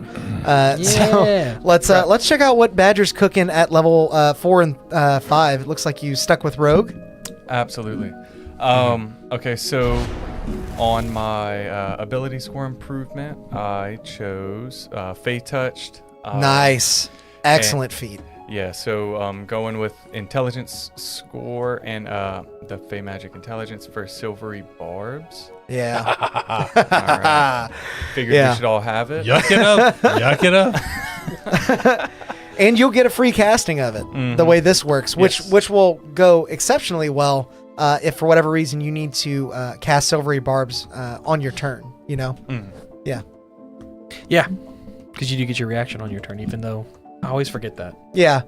In the old rules, it didn't necessarily matter because it only looked at your action and bonus action. But now, if for whatever reason you have to cast Silvery Barbs on your turn, it won't cripple you in doing other things. Yep. Which actually, hang on. Here's the trick too. I don't I- think it mattered in the old rules. But it matters. It matters in the new rules. I Yeah. just realized Yeah, this. I'm thinking If you through this cast a too. reaction on your turn, because the new rules say you can only cast one spell using a spell slot per turn, you would be basically nerfing your nerfing your casting ability casting. for the rest of the turn. But does a reaction live outside of your turn, technically? If it happens on your You turn. you might have to look at the rulings on reaction. Like, does a reaction happen outside? We're gonna check that after this. We're gonna check that after this To chat. be fair, I mostly yeah, use my that is reactions interesting. for chat rolls. That so is Yeah, it's all that's good. true. That is true. I also very rarely. I roll my eyes, and then I take a roll from chat. That is an interesting development. I That is just interesting. you guys saw the brain blast happen in No real time. takesies backsies. Y'all have to worry If something Yeah, comes of stuck it, with it. video coming to a YouTube near you. Again, we have the ability to retcon all of this before Yeah. September 25th. Just to throw Brett off. This is all just an elaborate ruse. Oh, Yeah. Moving on from that, Dylan, I do also see Cunning Strike here, which is a new one. I don't know how familiar you are with it already. I am not familiar with it in the slightest. So, So- please explain Ooh. it to me. This Cunning Strike is sort of what they did to rogues in the new 2024 rules. A lot of what Rogue got was like weapon mastery and then don't mess anything up. Yep. I do think Rogue could have benefited from a little boost in damage, but Cunning Strike is still going to be one of my favorite features, I think, in 2024 to be using. Essentially, what it allows you to do is spend your sneak attack damage as a resource. So when you land sneak attack, say you get like 3d6 sneak attack damage, you can spend a d6 to poison them, you can spend a d6 to trip them, or you can spend a d6 to basically move half your speed without provoking opportunity attacks. This kind of gives rogues a whole new tactical feel, and you know, us working in tandem, we could be poisoning a lot of enemies, giving them disadvantage on things, and making it hard for Brett to do his thing. Nice, putting them to sleep. Question: can that be used? Maybe a stupid question, like in how we were saying earlier that Booming Blade can be used with sneak attack. Yeah, Can this be used in conjunction with that? Yeah. yeah. I mean, you're both. still spending your sneak attack damage dice. Yeah. So instead of doing damage, you do that. It's Yeah. kinda- And it's still a once per turn sneak attack. Yeah. Yes, Yes. correct. So And it's as of right now, you get more later, but as of right now, you can only use one of these effects at a time. It's almost like they kind of took a page out of the what's the fighter subclass that gets the maneuvers. Battle Master. So same thing where you Yeah. have this pool of dice, but the pool of dice is coming from your sneak attack. Okay. And when Yeah. you land Oh, it, yeah. you're like, That's I'm exactly gonna what I was spin this saying. one to see if So I'm going to do less damage and do one of those and things. poison the guy or Yep. trip him or something like that. Yeah. Hell More yeah. than just Okay. what it does to like make Rogue more fun to play, I really, really enjoy their implementation of it because it's so simple to just be like, okay, I roll sneak attack damage. Yeah. I'm going to take away a d6 and poison them. You're done. You're not keeping Yeah. track of a separate No. only proficiency bonus times per turn or It's, whatever. It's elegant in its simplicity. yeah. And it balances itself in a really nice, satisfying way. Very so what well you're saying done. is that it's perfect for me. It doesn't need a lot of thinking. It will be very good for you, I think. And then, of course, you know, Uncanny Dodge. We got that before, but it is no less good. It is Yeah, very nice so to good. have. And with my extra spell slot, I did go ahead and add snare. I feel like that can. Yeah, it actually could be good in helpful our with this. campaign. I don't know. I mean, Especially if you're trying to run away from something. Yeah. If Brett's making a combat that's too intense. Snare is one Well, that they're already made. I'm Well, not no, making. yeah, no, yeah. They're like, Snare is one that I've always like found to be very flavorful and fun to use, but maybe not the best like min-maxi spell. Yeah. I think it finds a home in this kind of campaign yeah. specifically. that's specifically very why I good. got it. Like I couldn't really see myself using it in like a combat situation or like anything like that. But like I don't know, there may be one guy that we're trying to like Yeah, steal some absolutely. shit from or like you know. Yeah. And one little squire has maps that we need, Oh, and geez. Hosut has blood in his eyes. You know, yeah, you just rage blow in his his head eyes. off. I really like that campaign, or like that about this campaign, is that like we are building, we are building to the campaign. Like, Yes. Yeah. these Yeah. characters, and I don't know. Was that your 4 and 5? Yeah, that was 4 and 5. Because this kind of transfers perfectly to my character. And you're doing one more bard, and then No, I'm actually going. 4 and 5 are both going to be warlock. oh, okay. Level So big 6 jump will be into level warlock. 6 will be bard. But I needed to get Mask Two. of Many Faces. Hell That's a yeah. good Mask pickup. of Many Faces was the starting point of this character.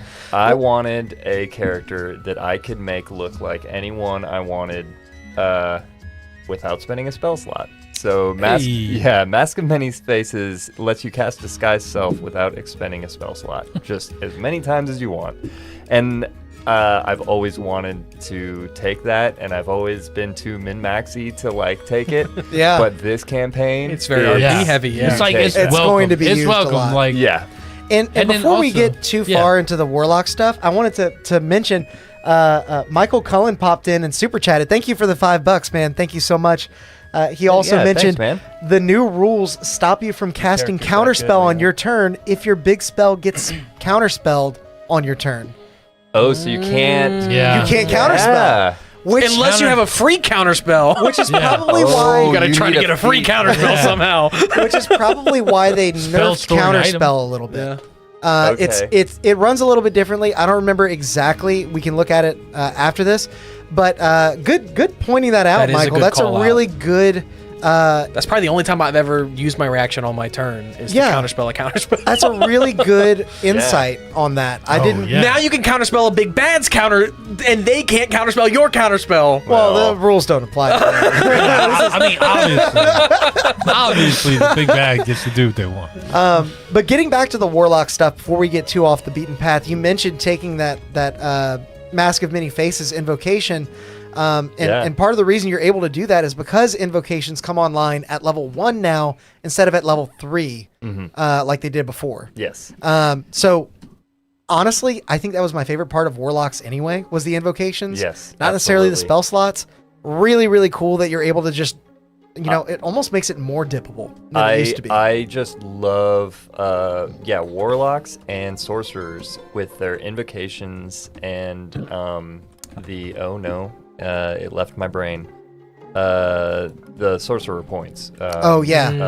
Using sorcery points and having invocations, it lends a customization to those two classes that I think the other classes kind of lack.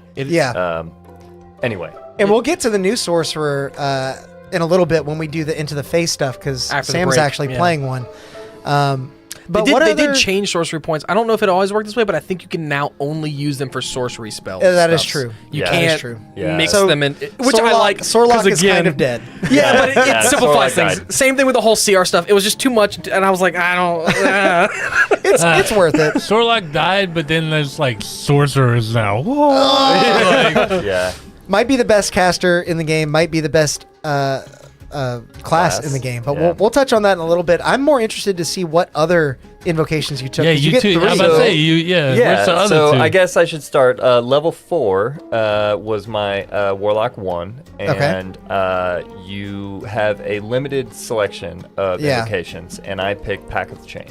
which used to be one of the packed boons, and now you Yes. get that at first level. Exactly. Hey, I would just like to call it out the chat that I called this like probably 30 minutes ago. What, me picking Pack of the Chain? Taking Pack Pack of of the the Chain Chain. is so cool. Who doesn't want a little invisible imp just talking shit to everybody and everything and if- flying around stealing coins off of the barkeeps? Like, And if you want to talk about min-maxing, there's a lot that you can do with a familiar that Oh, isn't, yes. normally thought about. Oh, Not yes. a 1 hit point bird. Yeah. exactly. But you get some extra stat blocks with the Yeah. Find Familiar Pact of the Chain stuff. And there's some new options now. Yeah, there are. Yeah. They added the Venomous Snake, which used to be just a general option. But I think the one that a lot of people will be interested in is the Sphinx of Wonder. That's a new stat block in general. But you also get a skeleton. That's pretty cool. Oh, cool. You could be a skeleton. Imp is always good. And then, Pseudo Dragon's in there now. yeah, Pseudo Dragon I think was in there before. But now they have the Slod Tadpole, which you could kind of That's flavor to be like Yeah. a Mind Flayer Tadpole or something if you want. Hey. Yeah. Ooh. I am eventually going, a little Eldritch on my guy, so Yeah. that might be cool. But, yeah, man, who can deny the imp? So level 4, Pack the Chain. I get my my Pact Magic. Level 5, I went Mask of Many Faces. Mask of Many And Faces. As I'm What are sure the other will two? surprise no one, Agonizing Blast. Yeah, that is the staple. You got you one got more, it. right? I got 2 on 5, and Yeah. I went Mask of Many Faces and Agonizing Blast. Oh, and Pact of the Chain. And Pact of the Chain Yeah. was on 4. Because now the packs are invocations. Yes, yeah, it's weird. Yeah, Gotcha. but It's I like it's it. weird but good. It's I like weird. it, Yeah, yeah. I like it. Yeah. Level 1 Warlock dip Yeah. is kind of a thing. I kind of like it because it almost it was encourages before, you too, on but- that level 1 to select one of the packed boons because there's not much else to pick, like you said. Yeah. And then after that, there are a lot of invocations that increase the power, just like it used to. Yeah. But it's nice to be all packaged together in invocation, so you're not looking at a bunch of different things. And Agonizing Blast, I'm not sure if you picked up on this, but it actually changed too. I It did is- not. I'm reading it right now. can It is apply one of them. to any cantrip now. yeah. That you know. So if you Okay. didn't want to do Eldritch Blast because you're a crazy person, you wanted to do like Thunderclap. Thunderclap. Yeah. Oh, I ain't think of Yeah. Yeah. Thunderclap. Yeah. So AOE in early levels, everybody, in yeah. early levels, Thunderclap, Agonizing Blast could be really good before you get your extra beams of Eldritch Blast. And then, in addition, if you want both, you can actually take certain invocations more than once, and this is Correct. one of them. So you can't put it on the same one more than one time, but you can get Agonizing Blast, Thunderclap, Agonizing Blast, Eldritch Blast, and kind of have both if you want. I think that's cool. I'm glad Yeah. they did it. I like that you can. You don't have to do Eldritch Blast, even though that's probably still the best Yeah. option. You can put a little bit of shadow, a little bit of darkness into Yeah. any of your Yeah, and cantrips. I love it. I love like They're it. opening it up to more flavor, more Yeah. whatever. Yeah. It's just all Yeah. good Yeah. in all senses. Cool. Can I ask a question? Of course, you But can. But that also works for Wait, like wait, all the other Eldritch Blast things. So like the one that pushes them Oh yeah, repelling. can also be added to Wait, like the cold cantrip that slows Oh them. no way. Yeah. Oh, Yeah. Thunderclap again. the Thunderclap again. Oh yeah, and everybody's awake. Back Oh, up. that's real. I mean, flavorful. honestly, in my head, when I started thinking about applying this stuff to Thunderclap, I was like, what if we built, a tanky like sort of paladin or something? Yeah. And then anytime he's getting swarmed, just like, poof. Ooh, yeah. I like it. You asked if you could ask a No, question. no, What and was then was we were that? like, no. Are you done with your Yep, levels? that's it. Okay. That, yeah. Your comment about counter spells. Yeah. Lead has brought up a Like- good point in the chat. Oh, yes. okay. Thank you, Leotis. If you want About the counterspell comment preventing you from using a spell slot. So What's I don't know up, if this can you was old elaborate? counterspell or new counterspell, but I looked up the description of new counterspell specifically, Uh-huh. and it says if the spell was cast with a spell slot, the slot isn't expended of the countered spell. So you That's right. can. While we're talking about this, I'm But gonna wait a pull it up. second. No, but But no. you still can't. You still can't though, Yeah. because your slot is This is like being expended. So you can't cast your counterspell My brain unless their hurts. counterspell worked. No. This is like in Back to the Future when he started Yeah. Yeah. disappearing in the Polaroid. When Yeah. I mean, you you- can't have both though. Oh, no. I see what you're saying. How Well, see what no, you're I saying. see what I think Leotis is saying. I think Leotis is saying that because it doesn't specify if that spell. It's confusing. It says if that spell was cast with a spell slot, the slot isn't expended. And that's only if it gets countered. So if you counter, let's say I am person, I cast spell, right, and someone counters me, and it works. Now my spell slot is no longer expended. I get that spell slot back. That's what this says. Someone send help. There's way too many C spells. There it is. But I still can't counterspell because I am in the act of casting my spell, expending a spell slot. They're casting at me, which I think makes sense too, right? Like you can't, in the middle of casting a spell, cast a second. Yeah, the rule was always in the old rules that you could counter a counter spell, but the buck stops there, basically. And because you then still, I would assume you still can if there's a third spellcaster at this point, right? No, it's basically once you counter the original counter spell, it's done. I think that was like errated in the old edition. Either that or it was a popular homebrew rule. Because I remember we used it that No, way. we did. You rolled your R so well with Arata. Errata. Yes. But yeah, Yeah, Leotis, you almost did, ASMR you did like. bring up a good point. And it is worth looking at, but the specific wording, and Alex, you have it pulled up, right? Yeah, I At do. the very end there, it says, if that spell was cast then it isn't expended. That only happens if the spell is actually countered. Yeah. So you are still expending a spell slot, so I don't think you would be able to counter. I mean, DM rule, right? Yeah, In all these situations. I think but rules is written, and probably maybe even rules is intended. You cannot counter a counter spell anymore. If you're casting, if you're a the one spell casting the spell being countered with a spell slot.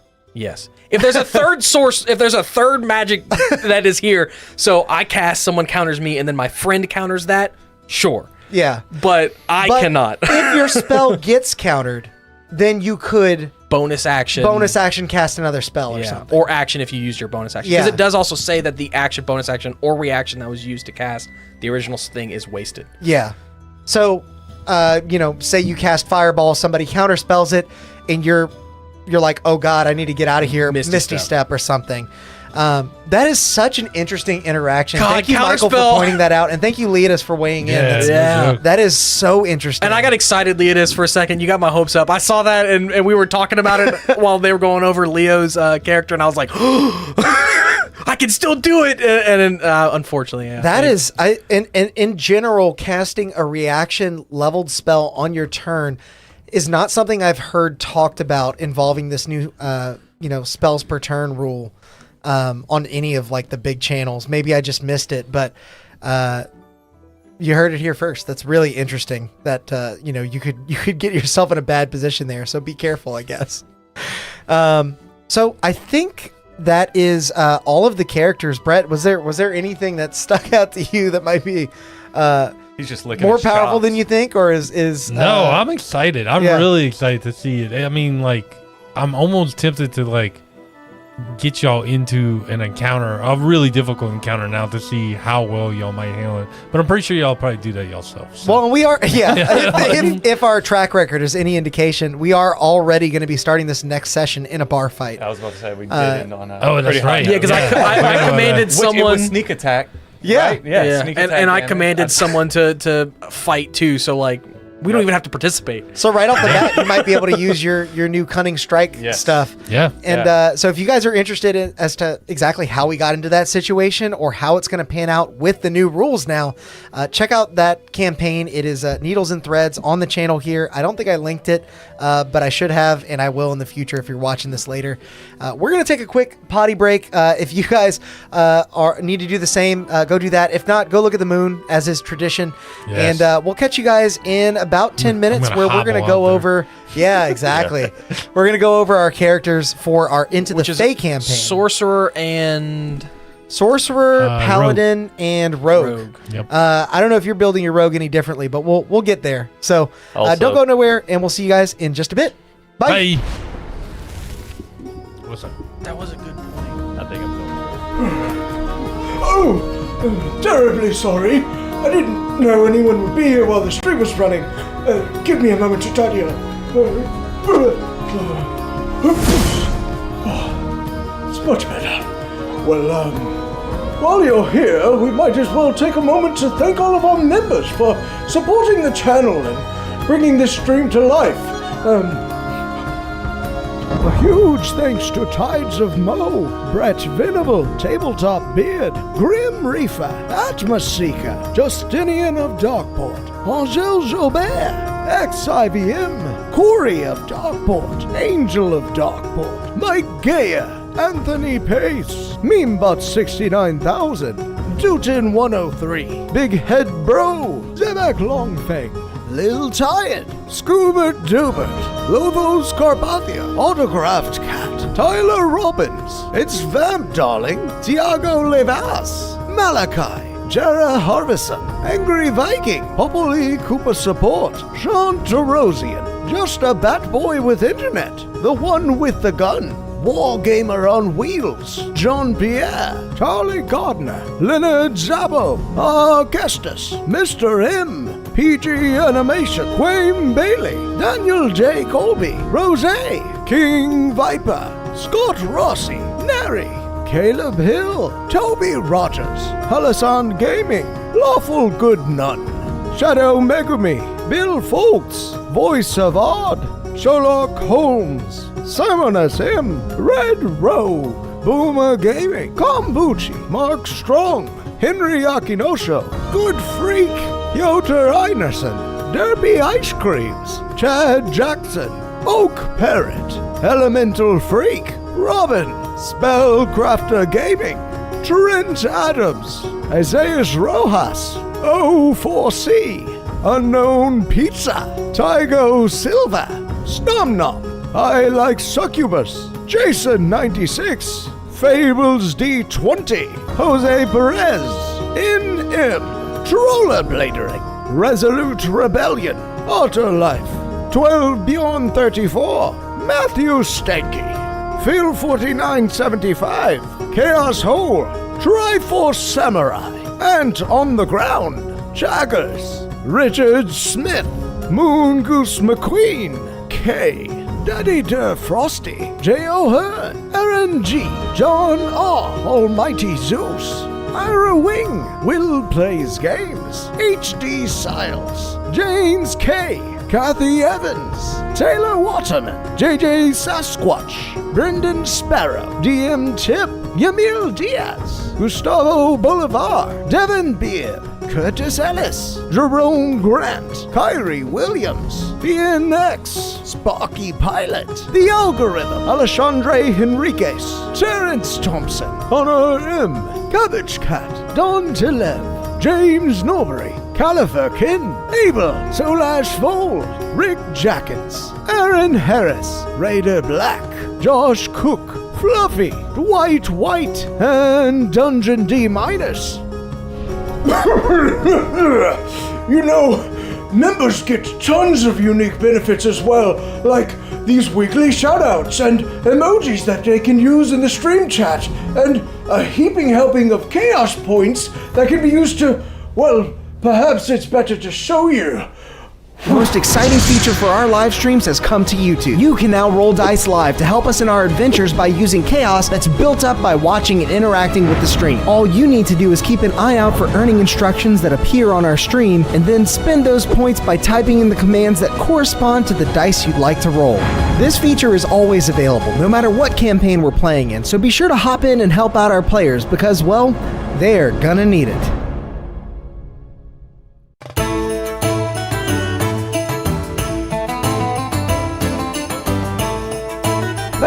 Thank you, you're all too kind, and the drinks are on me tonight! Ha ha ha ha! Oh, you must not have enabled gifted memberships! Let me show you how. Ha ha ha ha! What you'll want to do is make your way over to our channel page and then add /allow_gifts. From there, you can turn on the toggle for free stuff and join in the chaos. Ha ha ha ha!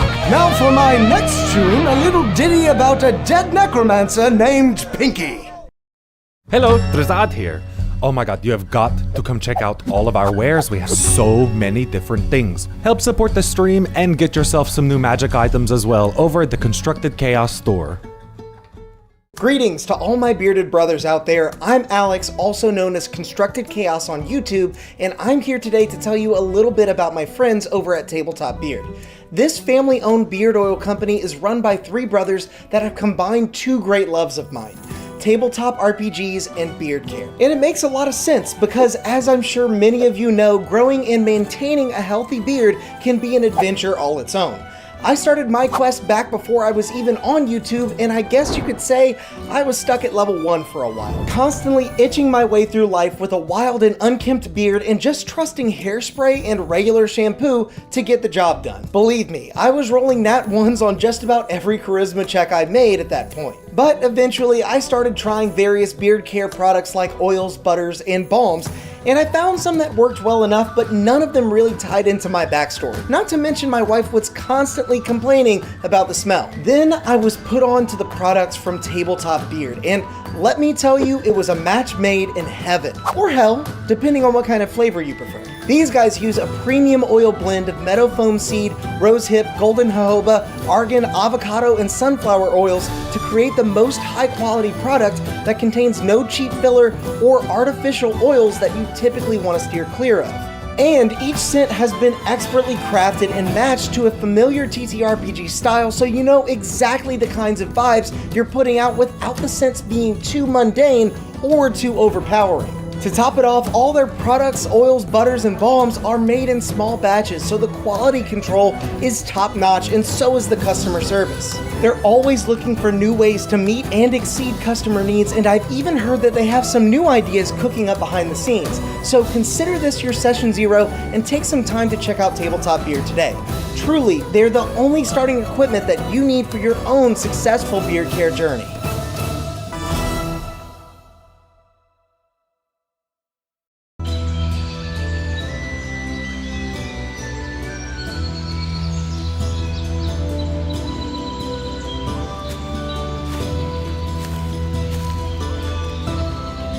Bear Dritz here, letting you in on a little-known ranger secret that'll keep you satiated in the wild, even when you have no rations left. Ew, not that. I'm talking about subscribing to the channel and hitting that bell icon. It's easy to miss the signs of a stream going live if you're not prepared. So make sure to do that and... What was that?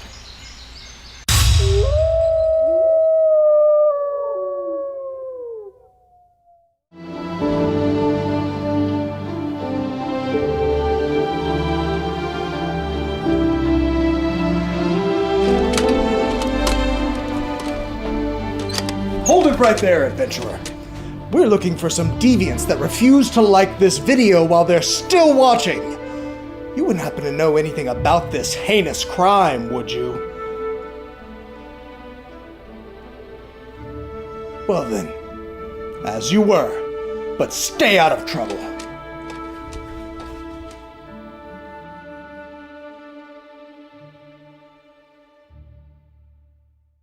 In a world of darkness exists Geramentum, a beacon of hope in the realm of Terra. Our heroes, all with unique pasts, live here and are connected by a common destiny to protect the dream. Welcome to Darkeport, an actual play production company. Our inaugural dark fantasy D&D campaign, Gold, Green, and Red, is inspired by the lived experience of War Medic and GM Angel Gamble. Subscribe to us now on YouTube. Live episodes stream every Tuesday at 7 p.m. Central. It appeared out of thin air when they found it, as if by the will of the plains themselves. A curious and mysterious bauble that has turned up time and time again throughout the ages. Some have studied it all their lives, hoping to unravel its uniquely fascinating magical properties. Many more have used its power for their own, though all falling victim to fate in the end. Now, it calls to you. By chance, by destiny, by desire, it matters not. It calls to you, and it calls to be cast from your palm, so that it might deliver unto you the unknown wonders held within.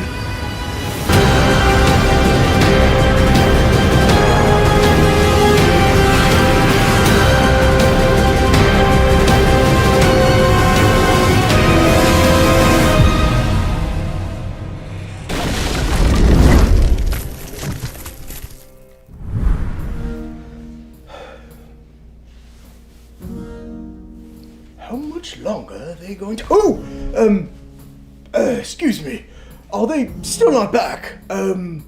Wait there just a moment. I'll fetch them for you. The little chaos gremlins. You have people waiting, you know!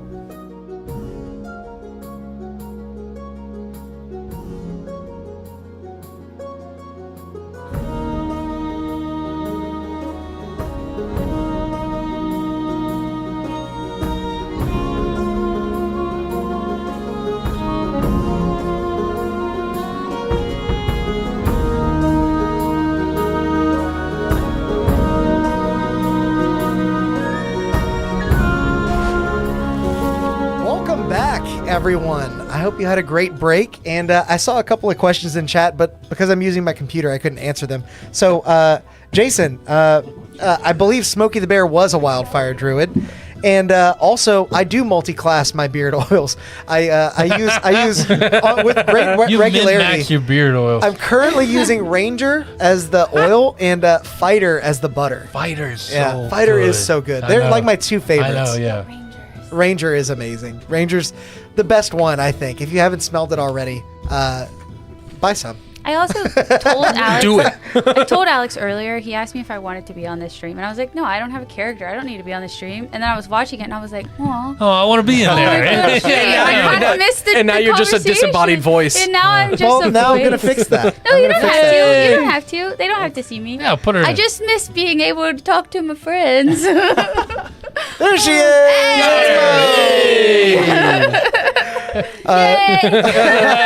So thank you guys for sticking around over the break here, and your patience will be rewarded as we are now moving into our Into the Fae campaign, which we actually started in the new rules, but because We were they on weren't paper. available on D&D Beyond yet, I had an early copy of the book, so we ran it.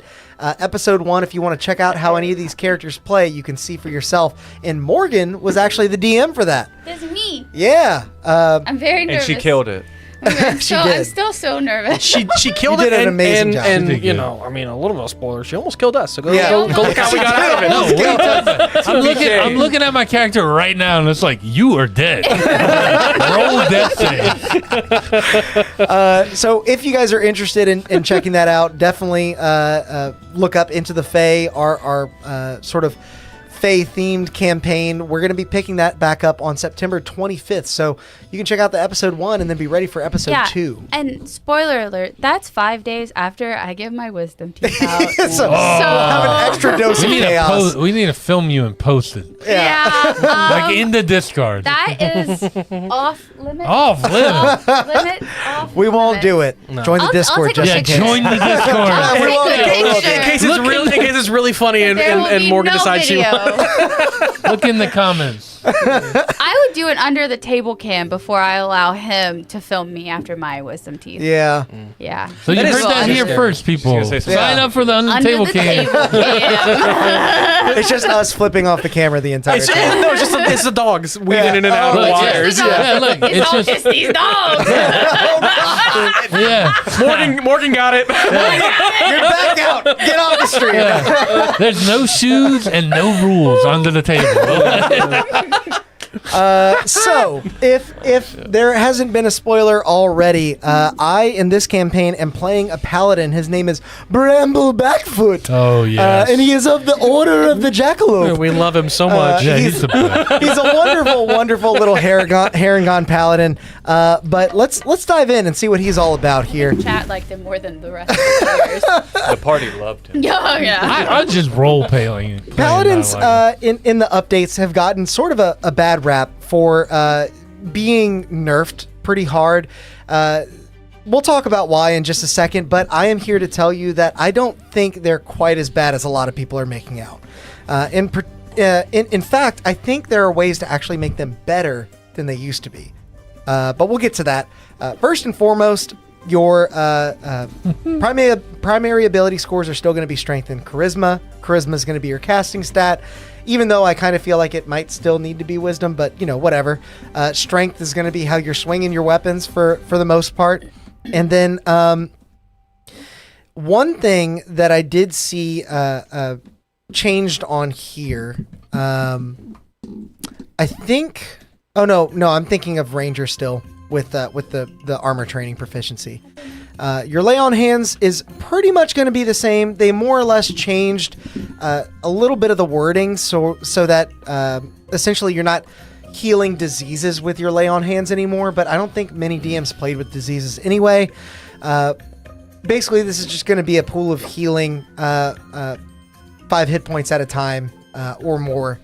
Again, they simplified it, made it easier to understand, to keep things moving. Right. And I like that.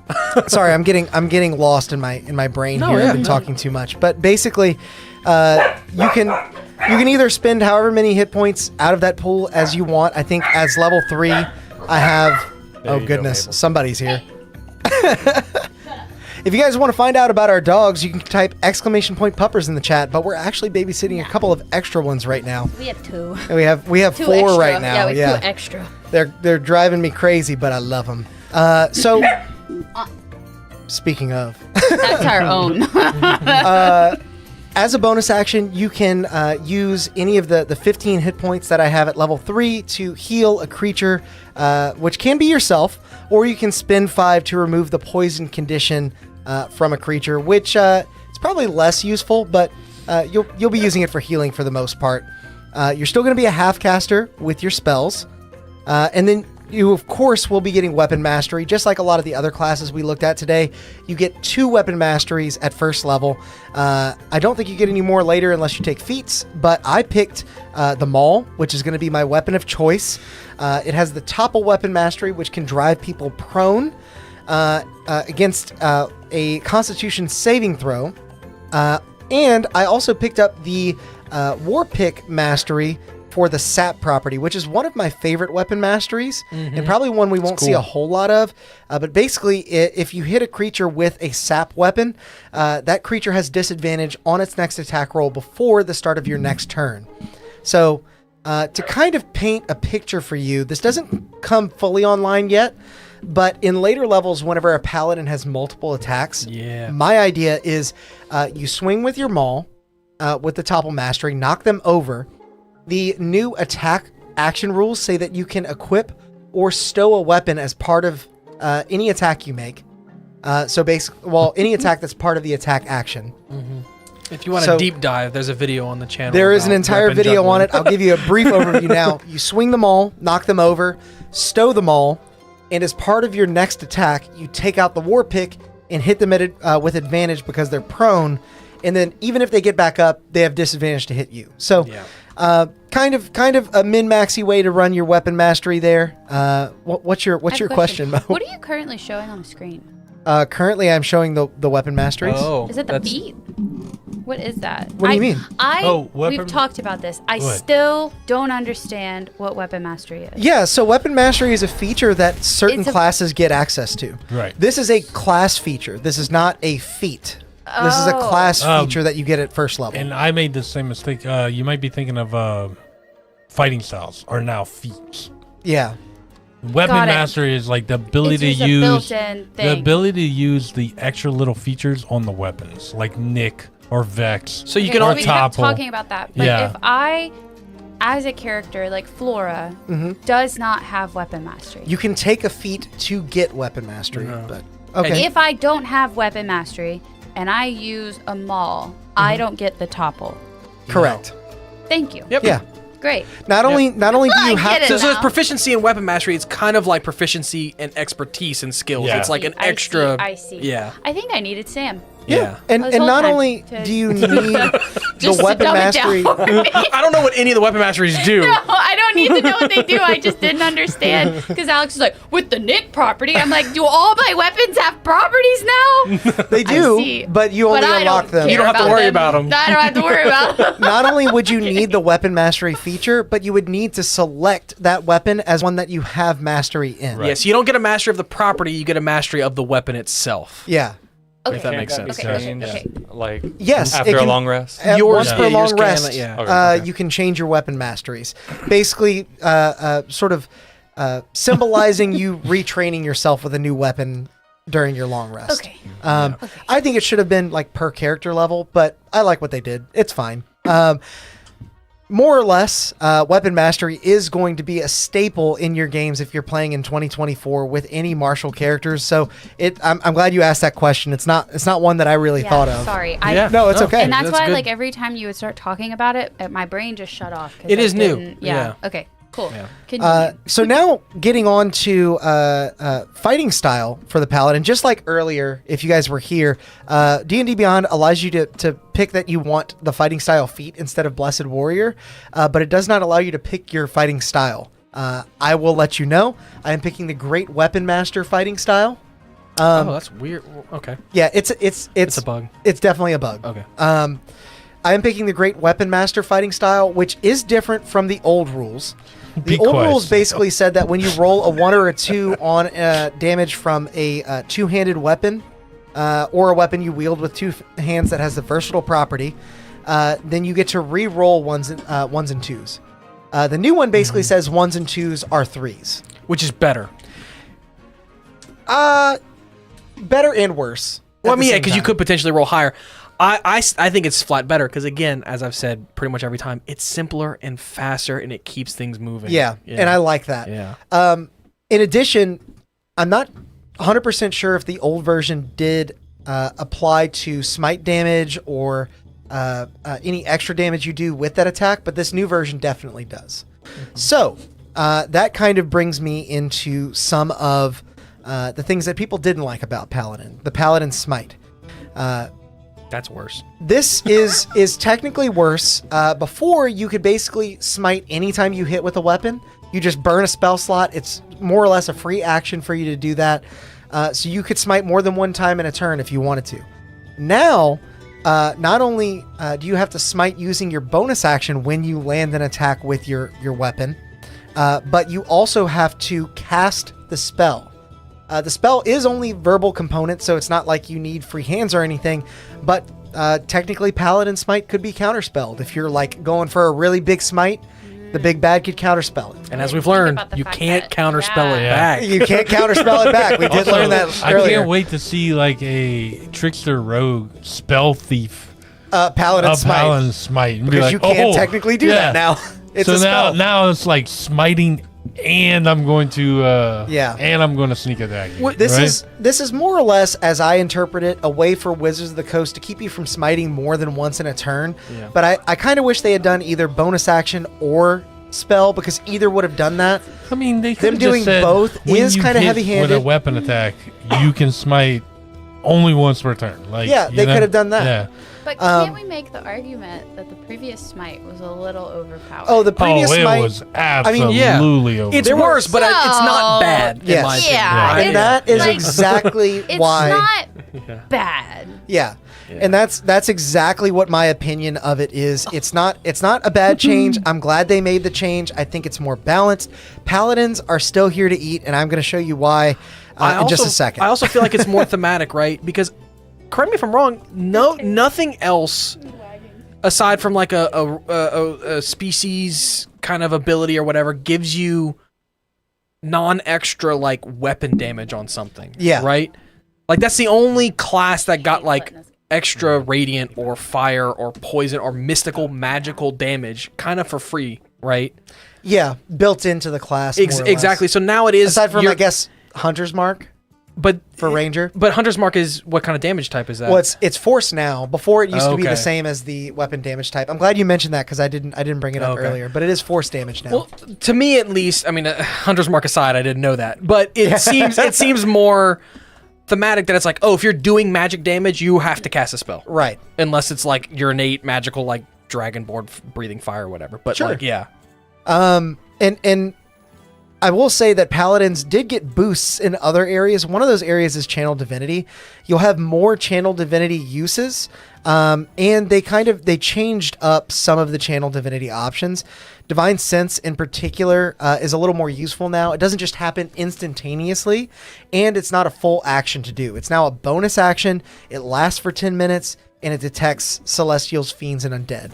So just as flavorful in my mind, but also a bit more useful now that you can cast it and have it last for a period of time. It doesn't just result in a feels bad moment of like, oh, you don't detect anything, but you would have detected it if you walked a little further.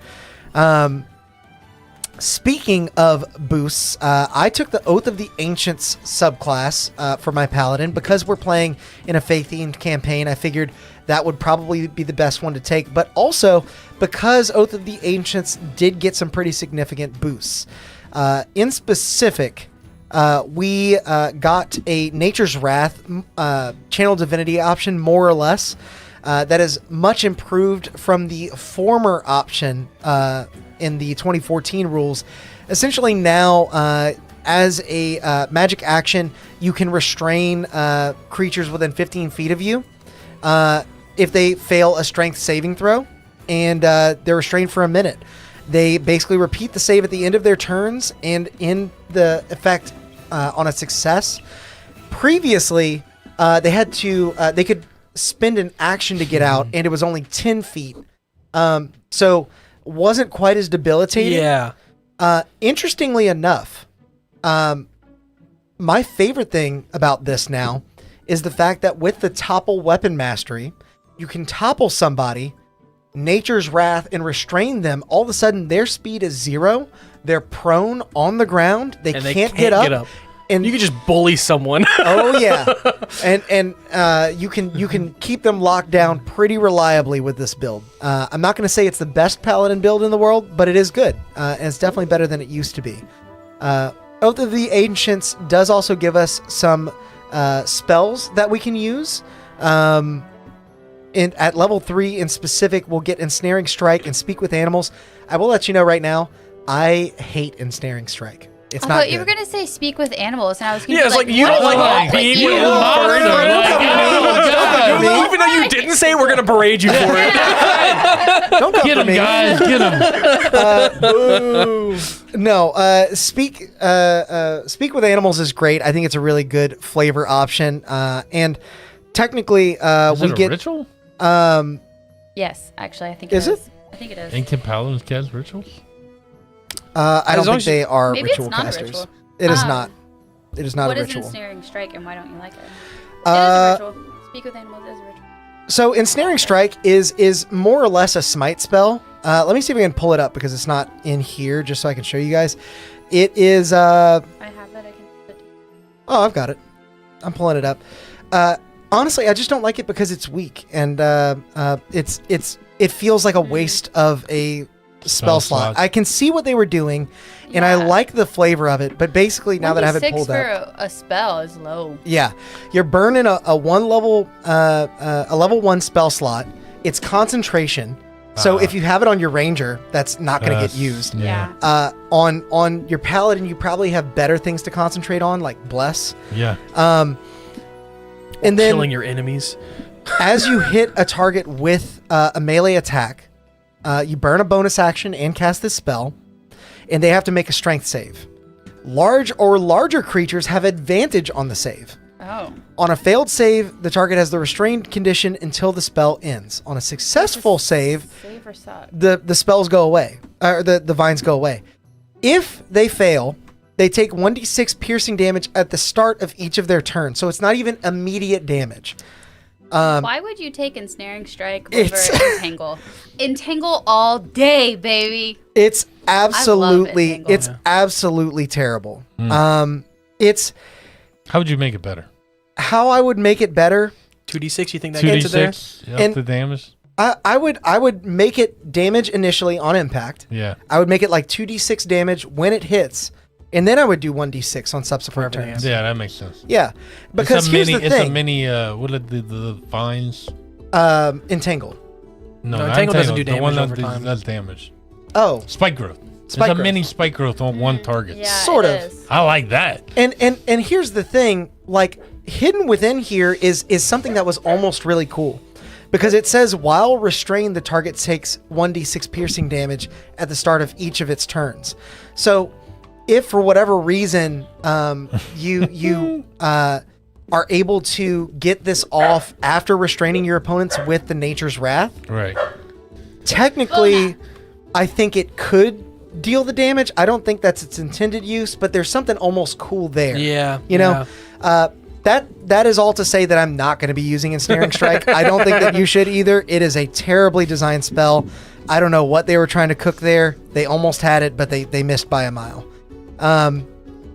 So I think that's just about everything for my build, outside of one keynote. And I'm glad I'm in the spell descriptions here because I wanted to show this off. I mentioned divine. What was it? Divine. I don't remember. Divine favor. Yeah. When I was talking about my ranger earlier, well, paladins get it. This is why you would maybe want to take a paladin dip in your ranger, because this is a non-concentration bonus action 1-minute spell that says until the spell ends, your attacks with weapons deal an extra 1d4 radiant damage on a hit. What this basically means for someone with a great weapon master fighting style is that d4 is always going to roll a 3. That's pretty good. That's pretty good. That's pretty good. Michael just made a good point. It doesn't now smites aren't specifically called out as melee attacks, right? They're not. They are spells. So he's saying ensnaring strike works great with range. So Yes. you hit somebody and pin them where you want them. Oh, absolutely, Yeah, it yeah. does. There's Good there's call. no There is a denying use. that. It is not a Yeah. completely useless. It's just use a little bit more. Yeah, but I mean, like it is a ranger spell that Yeah. Paladin's getting access to. I just feel like you can make it work with a ranged attack, but it should have been better in general. It bothers me because I like the flavor of it. I like the idea of like vines grasping out of, an arrow that you shot or a weapon that you slammed into somebody, and I'm upset that I'll probably never get to use that. However, this divine favor stuff cannot be understated. I think it's really good, especially if you decide to do something different from me and build a paladin that takes advantage of dual weapon fighting. So if you're a paladin that is wielding 2 weapons and getting more attacks per turn, if you have divine favor turned on and you're swinging multiple weapons, you are getting basically an extra 6 damage from divine favor every turn. In addition to whatever smiting you're doing later down the road. I think it's very powerful. I think it's kind of an unsung hero for the paladin here, considering that they nerfed smites a little bit, and it's not concentration, so you can still be concentrating on other things. Really cool new spell. This is probably going to be a must-have on every paladin, I would think. Let me know what you think in the comments if you're watching this later, or in the chat if you're watching this now. I think that's everything for my build. I'll finally get around to moving on here to my good friend Sam, my brother from the same mother. You had built a sorcerer, which is a class that we have not covered at all yet, and one that I'm very excited for. My It favorite might even be the best class in the game. Had never played a sorcerer before, and I like with side campaigns and shorter running campaigns to play classes I've never played before. I also previously, if you've seen our first campaigns, Morgan Taffy was a wild magic sorcerer. Text me the link because it won't let me view. Oh, I don't know. Do I need to be the one doing it? You would, but I'm not going to do all that because there's some special settings I have on my computer that enabled all this. I'm just gonna post it into. Yeah, there. I can look at everyone else's, but not yours. Why not his? Mine? Yeah, Why? probably because it's. Is it not public? Well, also your other version of Cinder, I can only view user profile. I can't view your character. Oh, I don't know why. Yeah, but you sent me the link. Let me do this. So you don't show the chat. Yeah, You're let me. here. Check out our sponsor, Tabletop Beard. Yeah. Wow, look at Well, that. Nothing else to see here. Yeah, let me also chat. So I picked this before ever reading the book or reading the new rules. Did you text it? I did. I put it into the thing. in that chat. Yes, sorry. Because that was the first one I could find. I don't have access to this page. Okay. Make sure its privacy setting is configured correctly. Privacy Hold setting. on. I can see it. Yeah, because you're the DM of that I'm gonna campaign. see if I can Oh, I make got it. I got public. it. I got it. Oh, I got yeah, it. I it got is it. a privacy It was. setting. It was private. Yeah. It is public now. Hey, Hey, we got there. Is everyone else's public? You can see. I'm everyone going to look else's? right Yeah, now. I can see everyone else's. Yeah. Sorry. I never touched that setting, so That's I guess okay. it You've defaulted never to- had to. And I just made Tishan in the same way. I don't know why this one defaulted to private. It's still not letting me do it. I'm gonna claim them. No, don't claim him. No. Don't do that, because then I have to remake him, Alex. You don't have to remake him. I'll unclaim Can him you later. give Don't me do the that. HDMI? No. Refresh I it one more cannot. time, Alex. It was doing the same thing with Leo's earlier. I don't think it's updating at speed. Okay. Yeah. Claim it. I will claim him. He is mine now. No, he's mine. He's my character. You can't have him back. Did you try clicking the link again? I did. Oh, and that Yeah. did it too. All right. So you should still be able to see everything. No, I'm sad now. No, anyway. So I picked it before reading it, and as I read Wild Magic Sorcerer, and as I went through the levels, they're kind of broken. It's really, really good. Especially if you're fine with the chaos. That is a little caveat. And we Yeah. love the And chaos. do. listen, We especially love on a the side chaos. character that's a shorter running campaign, I feel more free to be loose and with everything. And we have to remember, everyone help us remember, I currently have a beard of feathers. Oh yeah. Oh, you do. You do. Because wild magic. So I'm gonna get into the sorcerer in a second. I did pick a species that is not part of the new rules. It is a genasi. They're really old. I don't even think they were part of I don't the think they were in old the original. 2014. I forgot to go over my species and background. I'll do that after. Oh, okay. I mean, do you wanna?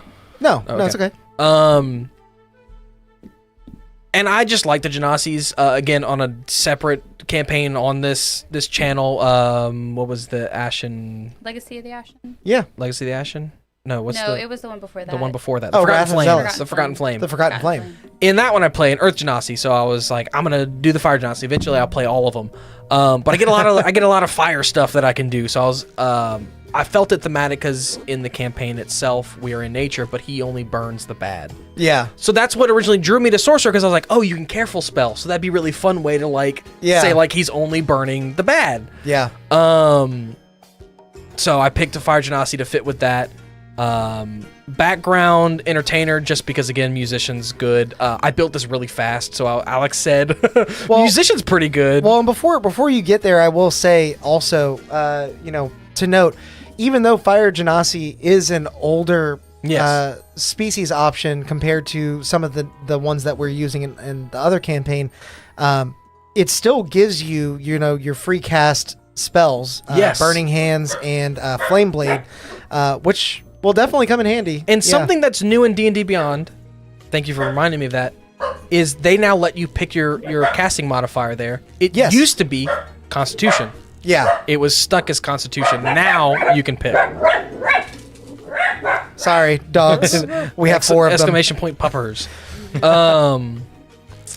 Yeah. So thank you for reminding me about that. That is a fun thing that D&D Beyond has done too. So I don't think it says that anywhere. They just added that. Yeah. It might be a glitch. I hope they don't take it away. I hope they don't, because that's really nice. Yeah. It makes a lot of sense to be able to do that. For what it's worth, there are 2 Fire Genasis on here. There's a Legacy and a new one, and this one, which is not the Legacy one, let you choose. The other one didn't. So I think that one sticks you with Constitution. Yeah, so I think that was probably a change that happened with maybe one of the more recent releases, like Monsters of the Multiverse, or sorry, not Mordenkainen, and Monsters of the Multiverse. I think included a bunch of races. Might have been where this one came from. Yeah. So then also, because we're working backwards, because I want to save the best for last. Background, I picked entertainer just to get the musician feat. Luna. Like Alex said. It is easily the best origin feat available in the 2024 rules. I'm not going to say that the other ones are bad in comparison. Yeah, best does not mean the others are bad. Basically, it's going to allow you to dish out heroic inspiration to your allies. You can affect a number of or give heroic inspiration to a number of allies equal to your proficiency bonus. Which right now I think is 2. Right now is 2, but pretty quickly will be 3. Yeah. And what heroic inspiration does, for those of you who don't know, basically allows you to re-roll any die after you've rolled it. So if you roll with advantage and you get 2 1s, take one of those dice, re-roll it. If you roll damage on a crit and you get a 1 on one of your damage dice that you don't like, re-roll it. Yeah. It is very powerful. It is more or less what Lucky used to be. Yeah. Except you're spreading it out to your You don't get allies. it. Other people get it. Yeah. So now you're kind of getting a mind into how I've built this character. I was like, what do I want the species to be? And then I was like, oh, what's a good background? That's just a generally good background. And then I was like, okay, now let's dive into the sorcerer. And this is whenever I realized, fun times. Yeah. Especially that, is it the wild magic It is the wild magic sorcerer. Yeah. So first off, I picked sorcerer. My sorcerer traits, Arcana and Insight. Yeah.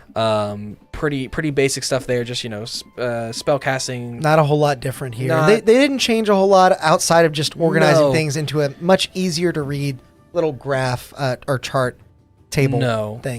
You do get your font of magic at 2nd level. I don't know if that was the same as before. Well, and before you get too far here, don't skip over innate sorcery, because that is a new feature. Yes. And that's part of what makes sorcerers so good now.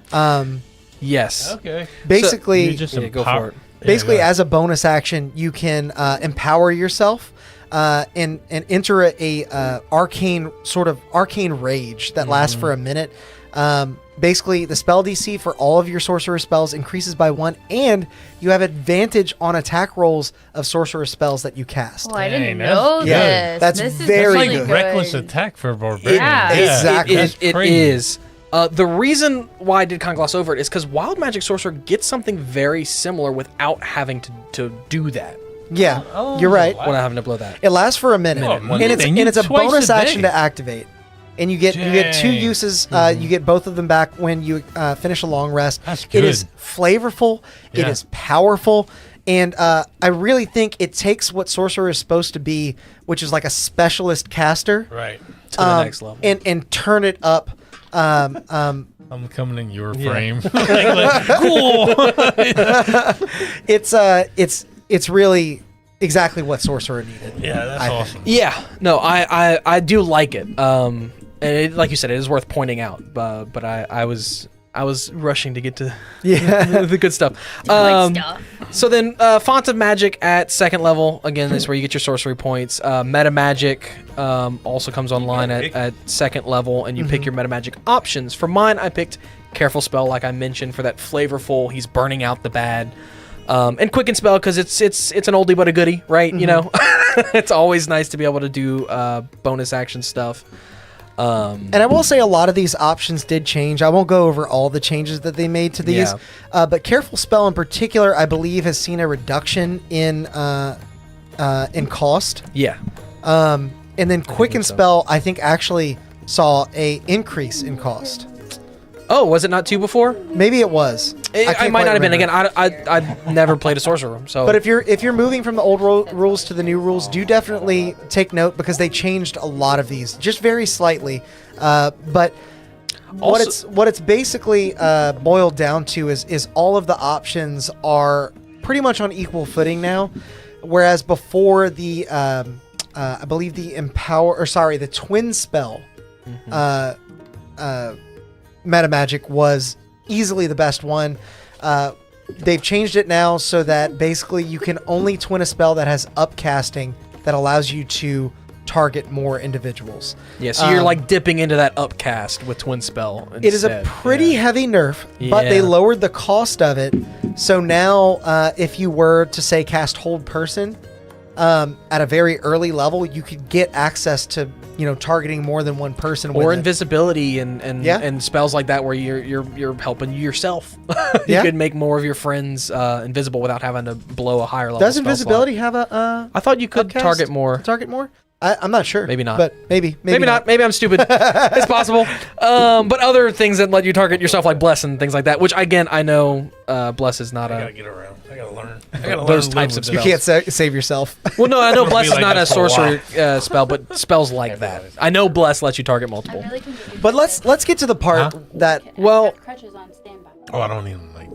let's get to the Thank part you. that I think a lot of people are waiting on, which is the Wild Magic Sorcery subclass. Yes.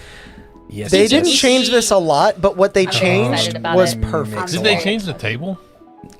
Slightly. think so. Just a They little. organized it better. I don't Yeah. think they really added a whole lot to it, but it's better organized, and I think a little more fun to roll on because they've got like nested rolls and stuff within it. Yeah. Yeah, and so the Wild Magic Surge drop down is pretty similar again, except for the table itself, to what it used to be. Right. Except it now mentions once per turn you can just roll a d20 immediately after casting the spell, which I believe is different, right? Was it always Well, immediately what after was the casting that you question? can roll a d20 to that's see if you different. trigger? That's Yeah. different because previously It's the Tides it of was, Chaos ability. Yeah, the but bottom. previously No. This Wild Magic Surge says once per turn you can roll 1d20 immediately after. Yes. And Previously it was up to the DM yeah. when it went off. So now anytime you cast a sorcery spell, you can roll a d20, and if you get a nat 20, you roll on the Wild Yep. Magic table. And it says you can. So if you don't want the Wild Chaos stuff, you don't have to do that. Yes. But you can.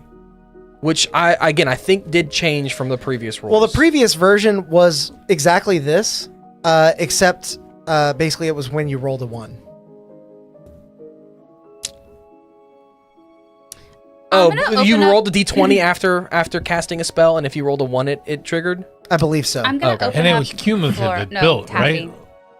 Well, I don't think here, so. I'll don't open think up so. Taffy. Yeah, But- double Yeah, check it for It me. was cumulative. It built. Like every spell you cast after that, then it was like if you roll 2 So- lower or Hang 3 on, lower. 'cause I think we're- Wild, think the so. Wild Oh. Magic Surge on Taffy, which is old rules, Mm-hmm. says once per turn, Yeah. the DM can have you roll a d20 immediately after you cast a sorcerer spell of first level or Yes. higher. Player chooses now. If you Yeah. roll a 1, roll on the Wild Magic Surge.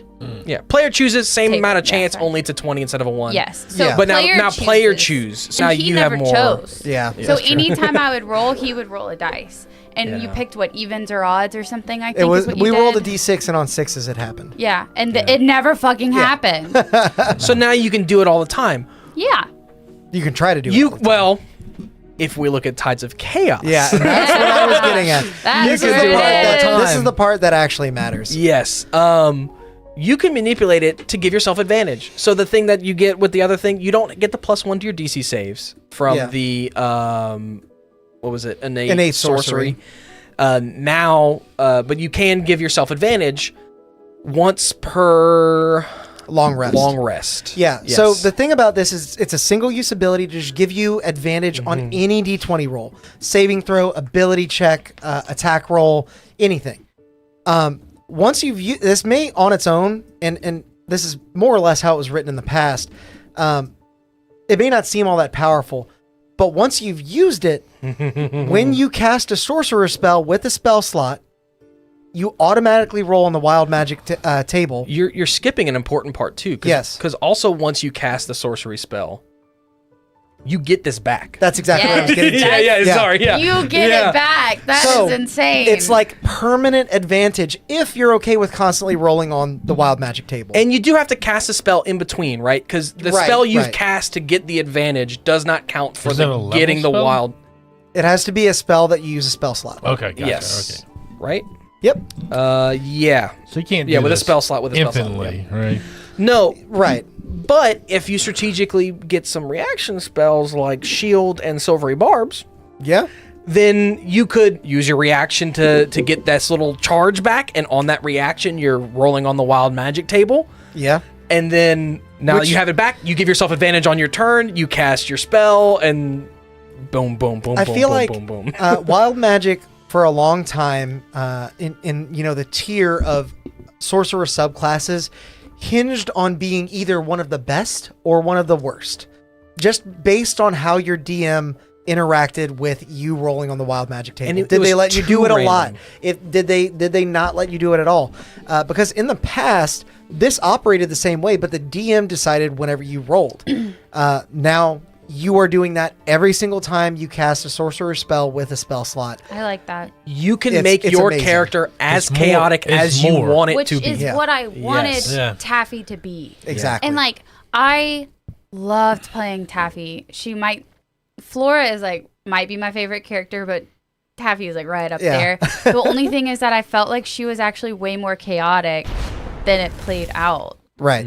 And like as like coming from playing Taffy to now being the DM of another Wild Magic Sorcerer, I'm happy that it's in your hands. Like I Yeah. want you to Yeah. make that character as chaotic as you possibly can, because that's Yeah. what they're supposed to be. And I do feel like we're making like DMs sound like evil and things No, like that. Exactly. like, I was about to say, but- don't but, get it like, twisted. it's- the DMs already have so much to do. Exactly. They have Yeah. so much going on. Like, It's that's They're not not what thinking you're about thinking that. about. Especially not while I'm running the stream too. exactly. No. keep all your character stuff for you. And again, then now the player is in control of, do I want this? Because I'm going to roll in the wild magic table as much as I possibly can. Yeah. Yeah. I want this character to be very chaotic. But someone may not want that, right? Someone may just like the option of being able to get advantage every now and again, and the risk reward is a little Yeah. exciting to them of like Yeah. maybe rolling on the wild Yeah. magic table. And here's the really fun thing. We mentioned heroic inspiration earlier. Heroic inspiration can count for your wild magic roll too. Yeah. Yes, someone You- else will need it- to give it to me though, because I can't Yeah. give it to myself. You cannot. Humans Yeah. actually get it every time they long rest. Yeah. But anyway, if you roll a bad result on the wild magic table, you could heroic inspiration into a good one. It is a sort of fail forward mechanic that is now in the player's hands, Yes. and it makes it unequivocally the best sorcerer subclass. And in the everyone is game. saying, like, two people in the chat are saying that the new table doesn't screw your party over now. So like if you cast Fireball, it's not on top of you. Yeah, there Yeah. are no more options like Yeah, that. previously if you cast Fireball, you're like, I cast it right here. I almost killed our party, and You our did first almost kill campaign, Cheryl. We almost had a I almost TPK. killed our Yeah. party because I accidentally cast a Fireball. Also killed the enemy the that we were rule- I fighting. did kill the enemy. The wild magic table said you cast Fireball at your feet. Like literally right here. Yeah. So like not only are you hurting yourself, you're hurting everyone around Yeah. you. Yeah. Yeah, which So- is so they put it in your hands. They gave you more incentive to do more wild stuff. I'm so happy And with I my came new in here. favorite spell, the only spell I'm going to talk about tonight, of Chromatic Orb. Sam likes Chromatic Orb. This is gonna be unhinged. Just so many things happening, so many damage because Chromatic Orb has a chance to bounce now. So if you roll doubles on any of the damage dice, you can pick an additional target. That only happens once if you cast it at first level. But if you upcast it, for every level you upcast, you get one more dice of damage and one more potential target. Yeah. So you're making it more likely to jump because you're adding an extra dice, so it's more dice to match.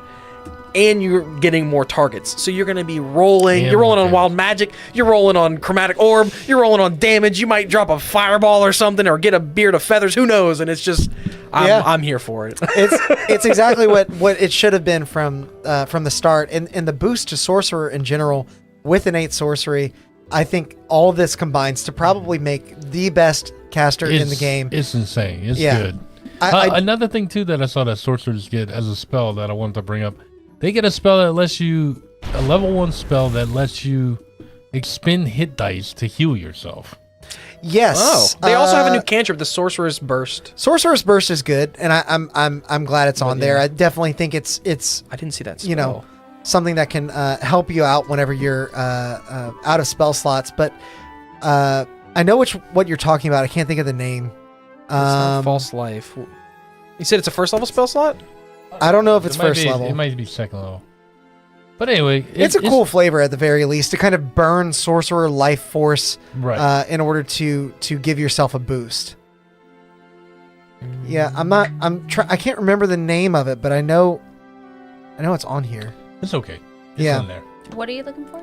A sorcery it's a- spell. I don't know the name It's of a it. sorcerer might- only it- spell that when you cast it, if you have any hit dice, you can roll those hit dice and heal yourself, which gives you like a sorcerer who normally doesn't have the ability to heal themselves. I don't know if it's in Some- first or second level. Oh, no. I'm pretty Maybe. sure it's a first level spell, but I'm not seeing it for Or- some reason. Yeah, maybe it's not pulling up on D&D Beyond. I'm not seeing it in Sorcerer's first That was List. just a cool thing that I heard Yeah. they got. Yeah. For you guys to try at home. Fun, Yeah, fun, fun. There you go. Yeah, no, but I'm going to stick with my Chromatic Orb. Yeah. And Silvery Barbs and Shield just whenever I can to try to get those advantages back. Or maybe I'll bamf out and get my extra DC save and Yeah. Who knows? It's very good. And I do want to, elaborate on something I said earlier. Sorcerer is probably the best caster and maybe the best class in the game because they are the most powerful caster. But there are still, other options out there like the wizard, like the bard that get access to more useful spells and might still outperform the sorcerer.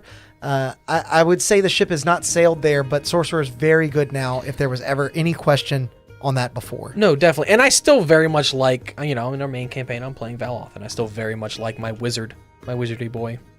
But this is a fun, just chaos, roll as many dice as I can possibly think of. Yeah. And I Class, and welcome I'm all happy of it for it. in my campaign. And before we get to Squeaks here, I am going to jump back on Bramble and just talk about the background. I mentioned this multiple times, and I'll mention it again.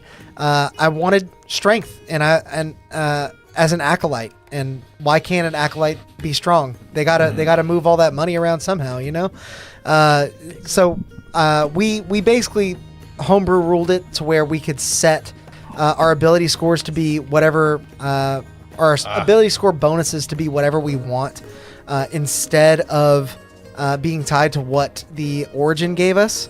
That aside, I did take Magic Initiate and get Guidance, which has changed, but is still pretty good. Thaumaturgy, which is just a really nice flavor option that they kind of spelled out exactly what you can do now. And Protection from Evil and Good is more or less the same spell, but I get a free casting of it, and it's definitely going to come in handy in the Feywild. I will leave it at that. I think they're... Oh, sorry. Yeah, what's up? No, go. Go.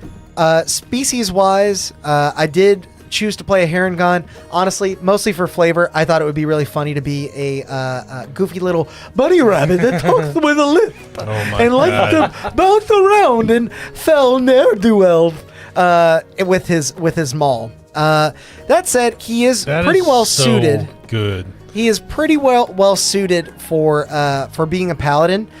He's got a rabbit hop ability that'll allow him to move as a bonus action without provoking opportunity attacks.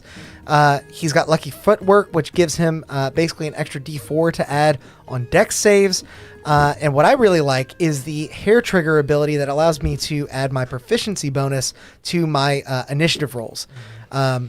Getting proficiency in the perception skill is also pretty good, but just being able to go a little bit earlier in the combat, maybe lock people down with that Nature's Wrath ability or knock them over with the topple is just always going to be a good thing. Yeah. So probably not the most min-maxy character I've ever built, but definitely a fun one to play. And I think Paladin's still plenty good. Not every character needs to be min-maxy, and not any character needs to be min-maxy. If that's how you want to play, it's how you want to play. But that's what I love is you can flavor it however you want. I think chat found the spell It is. y'all were It's looking Arcane for. Vigor. Mhm. Arcane Vigor. Thank you. Yeah. I Thanks, forget who chat. said A it. couple people said Yeah, it. but yeah, Kazuki. It is Let's a second pull level it up. spell. BD. It is a second level spell. It wasn't pulling up for Sorcerer, though. I wonder if It's- that's... I know it is. I It see it. is. Oh, it is? We both scrolled right past it. I guess I did. It is. And now there. it's immortalized on the internet forever that I missed it. Yeah.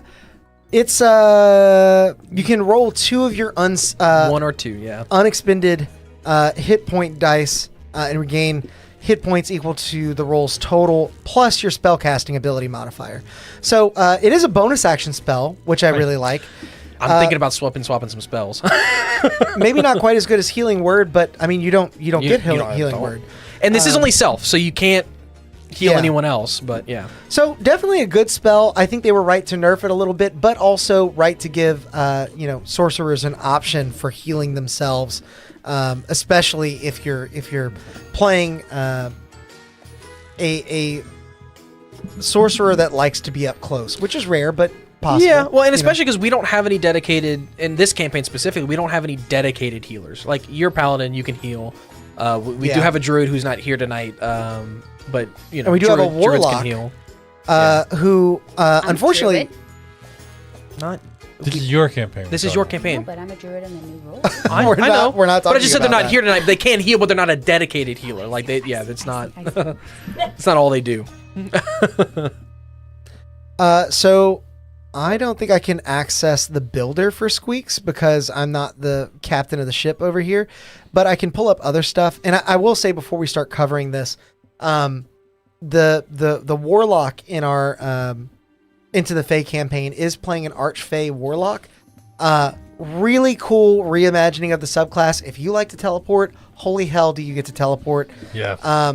It's already come in clutch multiple times. Yes. I cannot recommend it enough if you would like to try that out. Basically, that and the Great Old One Warlock are my 2 favorites. And if you want to see it in Easily. action, episode 1 is out Episode on the 1 is channel up, right and we were playing with the new rules. So let's jump over to Squeaks here. Like I said, I can't access the character builder, but I can at least look at your character sheet, Brett. So what are we looking at rogue wise? I know we covered another rogue, but what makes Squeaks a little different? Squeak's going to be a little bit different. I think starting off with his species, we'll kind of go from there. I wanted to do a rat folk, which there are no rat folks in any of the expanded rules. Yeah, which is wild to me. Like that's not a thing. So we can homebrew it one day. Yeah, I know. So I decided to do like a little Tom and Jerry and took a tabaxi. Yeah. And then reflavored it as a rat folk. So as a tabaxi, we're gonna gain some extra languages. We're gonna gain like a 1d4 melee attack with claws. And then Notoriously good for monks, or at least it was in the past. right, they get dark vision. They also get feline agility, which lets them like double their movement speed per turn. And then they have to spend the turn being It's like haste. well, they have to spend the next turn not moving. Yeah. But I feel like that's going to work really good with the new steady aim feature. And I'm glad you bring that up Yeah. because we actually forgot to cover steady aim on Hozu. on Badger. Badger, yeah. Specifically because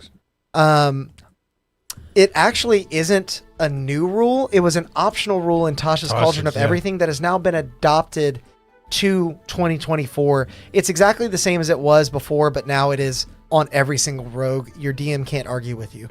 All right. Basically, you give yourself advantage on your next attack roll by just setting your speed to 0. There are some subclasses that allow you to move afterwards, actually. But for the most part, this is just a great way to give yourself advantage when you don't have it, so that you can get your lovely little sneak attack. Right. Your lovely little sneak attack. Lovely. Also, you mentioned the language. It's something I noticed in D&D Beyond. I think all races give at least one language now. Species. All yeah. species give at least one They do, language I'm now. pretty sure. Yeah, Which is even the old ones in D&D just a Beyond, nice little which quality is- of yeah, life it's nice. improvement. So I really want to focus on Squeaks being a guy who can get you. Just a guy. He's a guy that gets you things that you need, right? Yeah. Like when you And- need something, you're like, I know a guy. I know a guy. Yeah. It's me. It's Squeaks. Yeah, Squeaks is that guy. And so I really want to focus heavily on skills with Yeah. him. Not so much. I see that. Look at Yeah. all these black dots on this Yeah, I character know. sheet. So My God. I took the charlatan background, which is Okay. going to give me deception and sleight of hand, also proficiency with a forgery kit. But then it gives you the skilled feat, which for that I took the disguise kit, survival, and medicine, and that's just rounding out some of the skills. And then moving on to the class. As a rogue, I'm taking 3 levels of rogue straight, no multi-classing. And for my core traits, rogues get 4 skill proficiencies. So Yeah. I took persuasion, investigation, insight, and acrobatics. So, like you just said, I have 3 skills that aren't trained. 1, 2, 3, 4, Four. 5. I have 5 skills. 5 that out of are- 17 at level 3. that are not trained. Yeah. Oh my god. Are you doing At level 1, rogues get expertise now, so I took stealth and sleight of hand, so I get double proficiency in those. And the really cool thing, and we won't quite reach this level probably, but at level 7, rogues, I mentioned earlier, get that reliable Reliable talent, talent, feature. And if you've got proficiency in everything, it is impossible for you to roll lower than and a a 10, huh? well than a 10 on the die. So Yeah. plus whatever your proficiency. Yeah, so you're that's passing right. every check. Oh my God, you're passing everything. Are That's you a doing lot. full rogue? Yes, I don't No. know. It's been a long time since you haven't multi-class. that is correct. But I wanted to do full rogue for this guy. Nice. Yeah. So rogues also get weapon mastery now. Yep. Although not as much as like some of the other martial classes, they do get to pick 2 weapons. And I really wanted to make Squeaks a guy who does not want to get in melee combat. He wants to stay in the shadows and then pop out and throw a dagger or shoot a crossbow and do that very quickly. So I took a hand crossbow for Vex and I took a dagger for Nyx. And that is going to be like his bread and butter, where he hides, he steps out, he specifically shoots somebody in the foot.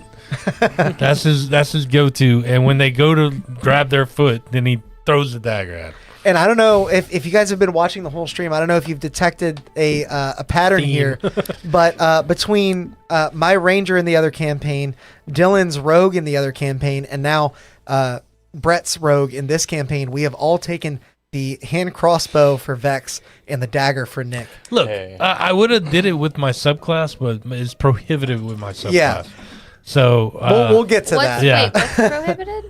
with my subclass. Okay. So next, we're gonna get cunning action, which is gonna allow you as a bonus action to hide, disengage, or dash. Bread and butter for rogues.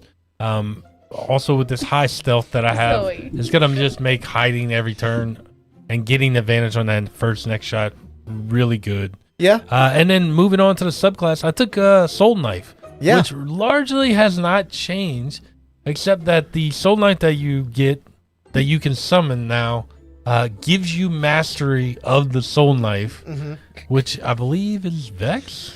Yes, it is the Vex property, and I believe in the past, you were also not able to use your soul knife for opportunity attacks. Now you can. Now you can. So they've made some like little quality of life tweaks, but a lot of stuff they didn't change. And one thing in particular that we kind of got stuck on, Right. was the fact that the psionic or the psychic blade is not a light weapon. Right. So you can't use it with the Nick property. So it's almost, in your case, because you want that extra attack, Yeah. you I almost can't are use not it. using your blades. Originally, my thought was like throwing, just flavor-wise, throwing the psychic blades and then throwing little psychic daggers, right? Yeah, and I think Yeah. flavor-wise, we're still going to play it that way. Right. But mechanically, it is You one of have those to things use a where like crossbow. you can throw the knife. It just you can't throw it and have Nick on the dagger, so you'd only get the one attack. Yes, that's right. Yeah. It's a little tricky, a little finicky, and I kind of wish they had thought through the balance a little bit further here. But it is still a very cool feature, and it's not the only thing that Soul Knife Rogues get. And feeding right into the where I wanted him to be the guy that can get you anything, and having those skills ever present. I get psionic powers. It's a pool of D6s. At this level, I'm going to get their size is D6s now, but they grow in power per level, and I get 4 of them. And there's two ways you can use them. Either a psychic bolstered knack, which means anytime you fail an ability check with a skill or a tool in which you have proficiency, which I have proficiency in a lot of stuff, Yeah. I can add one of these D6s to it, potentially turning it into a success. So basically, once you get reliable talent, you're not rolling any lower than a 10 on a die, plus a D6, plus your proficiency, yes. and maybe expertise on top of that. And Rogue then is the uncontested skill champion now. Skill champion, yeah. Which I mean, I did get a lot of them. I didn't get that many, but I did my hardest to try to get as many as I could with feats. Yeah. Also, but yeah, no, they get a also lot. with the psychic ability, I'm gonna get psychic whispers, where I can a number of creatures equal to your proficiency bonus create a psychic bond between them, so we can talk telepathically. Yeah. And, Really good for any sort of stealth mission or Which just talking in general. And I think you used that in the. I did. Yeah, in the first session. Yeah. And then Bramble was not included. No. Ramble would not include that. You hear this guy? This is what the guy sounds like. Could you imagine hearing that in your head? Yeah, exactly. Nightmare. Guy, why isn't anyone talking to me? And not being able to like turn the volume down. Yeah, we're or like, anything. nobody talked to Yeah. him. Nobody talked to him. Has everyone suddenly gone deaf? Yeah. It honestly pulls on my heartstrings just a little bit. Oh, I'll stop. Oh, it's good. Kind of reminds me of the imaginary friend in Inside Out. Yes. Oh, yeah. Oh yeah. Bing bong. That's why it makes me a little sad. Now I like him. Oh, Yep. no. Something about Bing Bong is more lovable than Bramble. Oh, come on. Big Oh, Bong, man. I refuse to go watch Inside Out 2 in theaters because of how hard I cried during the Bing Bong Oh, scene. I was man. like, Oh, I can't God. cry I've heard in it's the theater. worse. Or I like can't. better. Yeah, but like Worse. I'm gonna cry more. Yeah, I can't more- do that more in the cries. theater. Yeah, but more Sometimes feels. you just need a good cry. Dude, it's Yeah, a- at it's home, like not in Yeah. the theater. sometimes Not it's in like a view cry. of everybody. It's a great movie. But I anyway, walk out Yeah. like sobbing. Getting back to this super Sorry. badass rat with psychic blade. Sorry. Sorry, y'all. So, and that's gonna round it out. He's just looking to procure the unprocurable and try and get out of the Feywild alive. Yeah, and I think it's really cool to kind of see, even though you've picked a lot of the same options between you and Dylan's character, Badger, the builds are focused on very different things, right?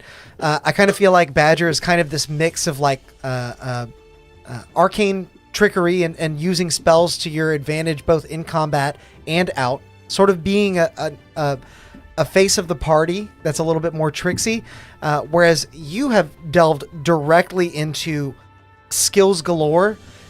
If Squeaks can't do it, nobody can. Actually, you know? the only skills I didn't take were charisma skills Yeah. because we have a sorcerer and a warlock in the party. So I'm like, let them be the face. I'm going to sneak around. If you actually go back and watch the first episode, Morgan did have me do an infiltration little submission where I just destroyed every roll that was put in front of me. Yeah. It was good. Yeah. Yeah. he I did. mean, it's really interesting to see exactly how much range there is within this class that used to be kind of I'm not going to say bad, but it was kind of king of nothing. Yeah. A lot of Sneak people attack. I would a lot of Something lost. Oh, it's okay. A lot of the time I would kind of bring up that I felt like rogues were the skill experts. Maybe bards were the jacks of all trades, but rogues were the ones that were specialized in certain skills and never failed them. And that was true. But some people pushed back, and rightfully so, that sometimes rangers actually filled that same niche. It now feels like the rogue has gotten a much stronger class identity through the use of skills and through the cunning strike utility that it gets on sneak attacks. No, definitely. I mean, when we looked at my character who Tishan, the cleric, it was a rogue cleric mix in the old rules, even not even in the new rules, and still in the new rules, it took 5 levels of cleric to get almost as many skills as what old rogue got, and new rogue gets so much more. So I think a lot of people are somewhat sleeping on rogue because of the damage output, and yes, their damage output is a lot lower than other They're classes in the game. in everything. That is not where they shine. There are a They're lot of RP different heavy, areas in the game. They're very good at skill challenges, and so I will put it to all of you. Do any of you have any questions about the new rules or questions about any of these builds? Final comments before we move into actually playing next week. I don't know what it's you don't have a directly character at, but in this. Leodis did I'm like, ask wait, what this you question doing? here. Yeah. I like, thought you could pick he's sitting attack right here. main, attack with main, and bonus action with a D6 and D4 on those 2 attacks. I don't know that it was. So he's something- talking to the psychic. Speaking about the psychic blades. Okay. What was the question? Yes. So the psychic blades, you can basically make a D6 attack roll, and then the second attack you would do would be a D4. The problem is that that second attack uses your bonus action. Whereas if you use weapons with weapon mastery that have the light property and one of them has Nick, both of those get parsed down into your action. So you still have your bonus action, which rogues really like to use. Yeah. So it's one of those things where, again, I feel like they should have put it together in one action if they wanted to see more use out of this. But it almost feels like something that they put into the book, worked on weapon mastery, and then forgot to go back. Still, I feel like it might get fixed. It might get fixed. They have fixed some things. They add it as a what is it? Light is missing. Add it as a light. Errata. Where they might say like, hey, like, because they give you weapon mastery with that psychic blade, and I'm like, yeah, you were so close. And I'm like, why didn't they do that? Like, just either give it Vex and then allow you to give it that property, or give it Nick and like allow you to like do something with your primary, and then Nick with the psychic blade that you throw. Yeah. You know? I completely agree with that. And maybe we can homebrew some of that ourselves if they're not going to errata it. Errata. But with all that said, I think that's just about it for us tonight. I hope you all enjoyed the stream, and check us out as we continue some of these adventures as soon as next Saturday, the 21st, with Needles and Threads, and then the following Wednesday, the 25th, with Into the Fae. Check out our Legacy of the Ashen campaign. We'll be streaming that this coming Wednesday. All of it with the new rules, all of it in 2024, and all of it, you can bet, will be chaotic. So until next time, go out there and make some chaos. Bye! Give me my character back so I can make sure that I can...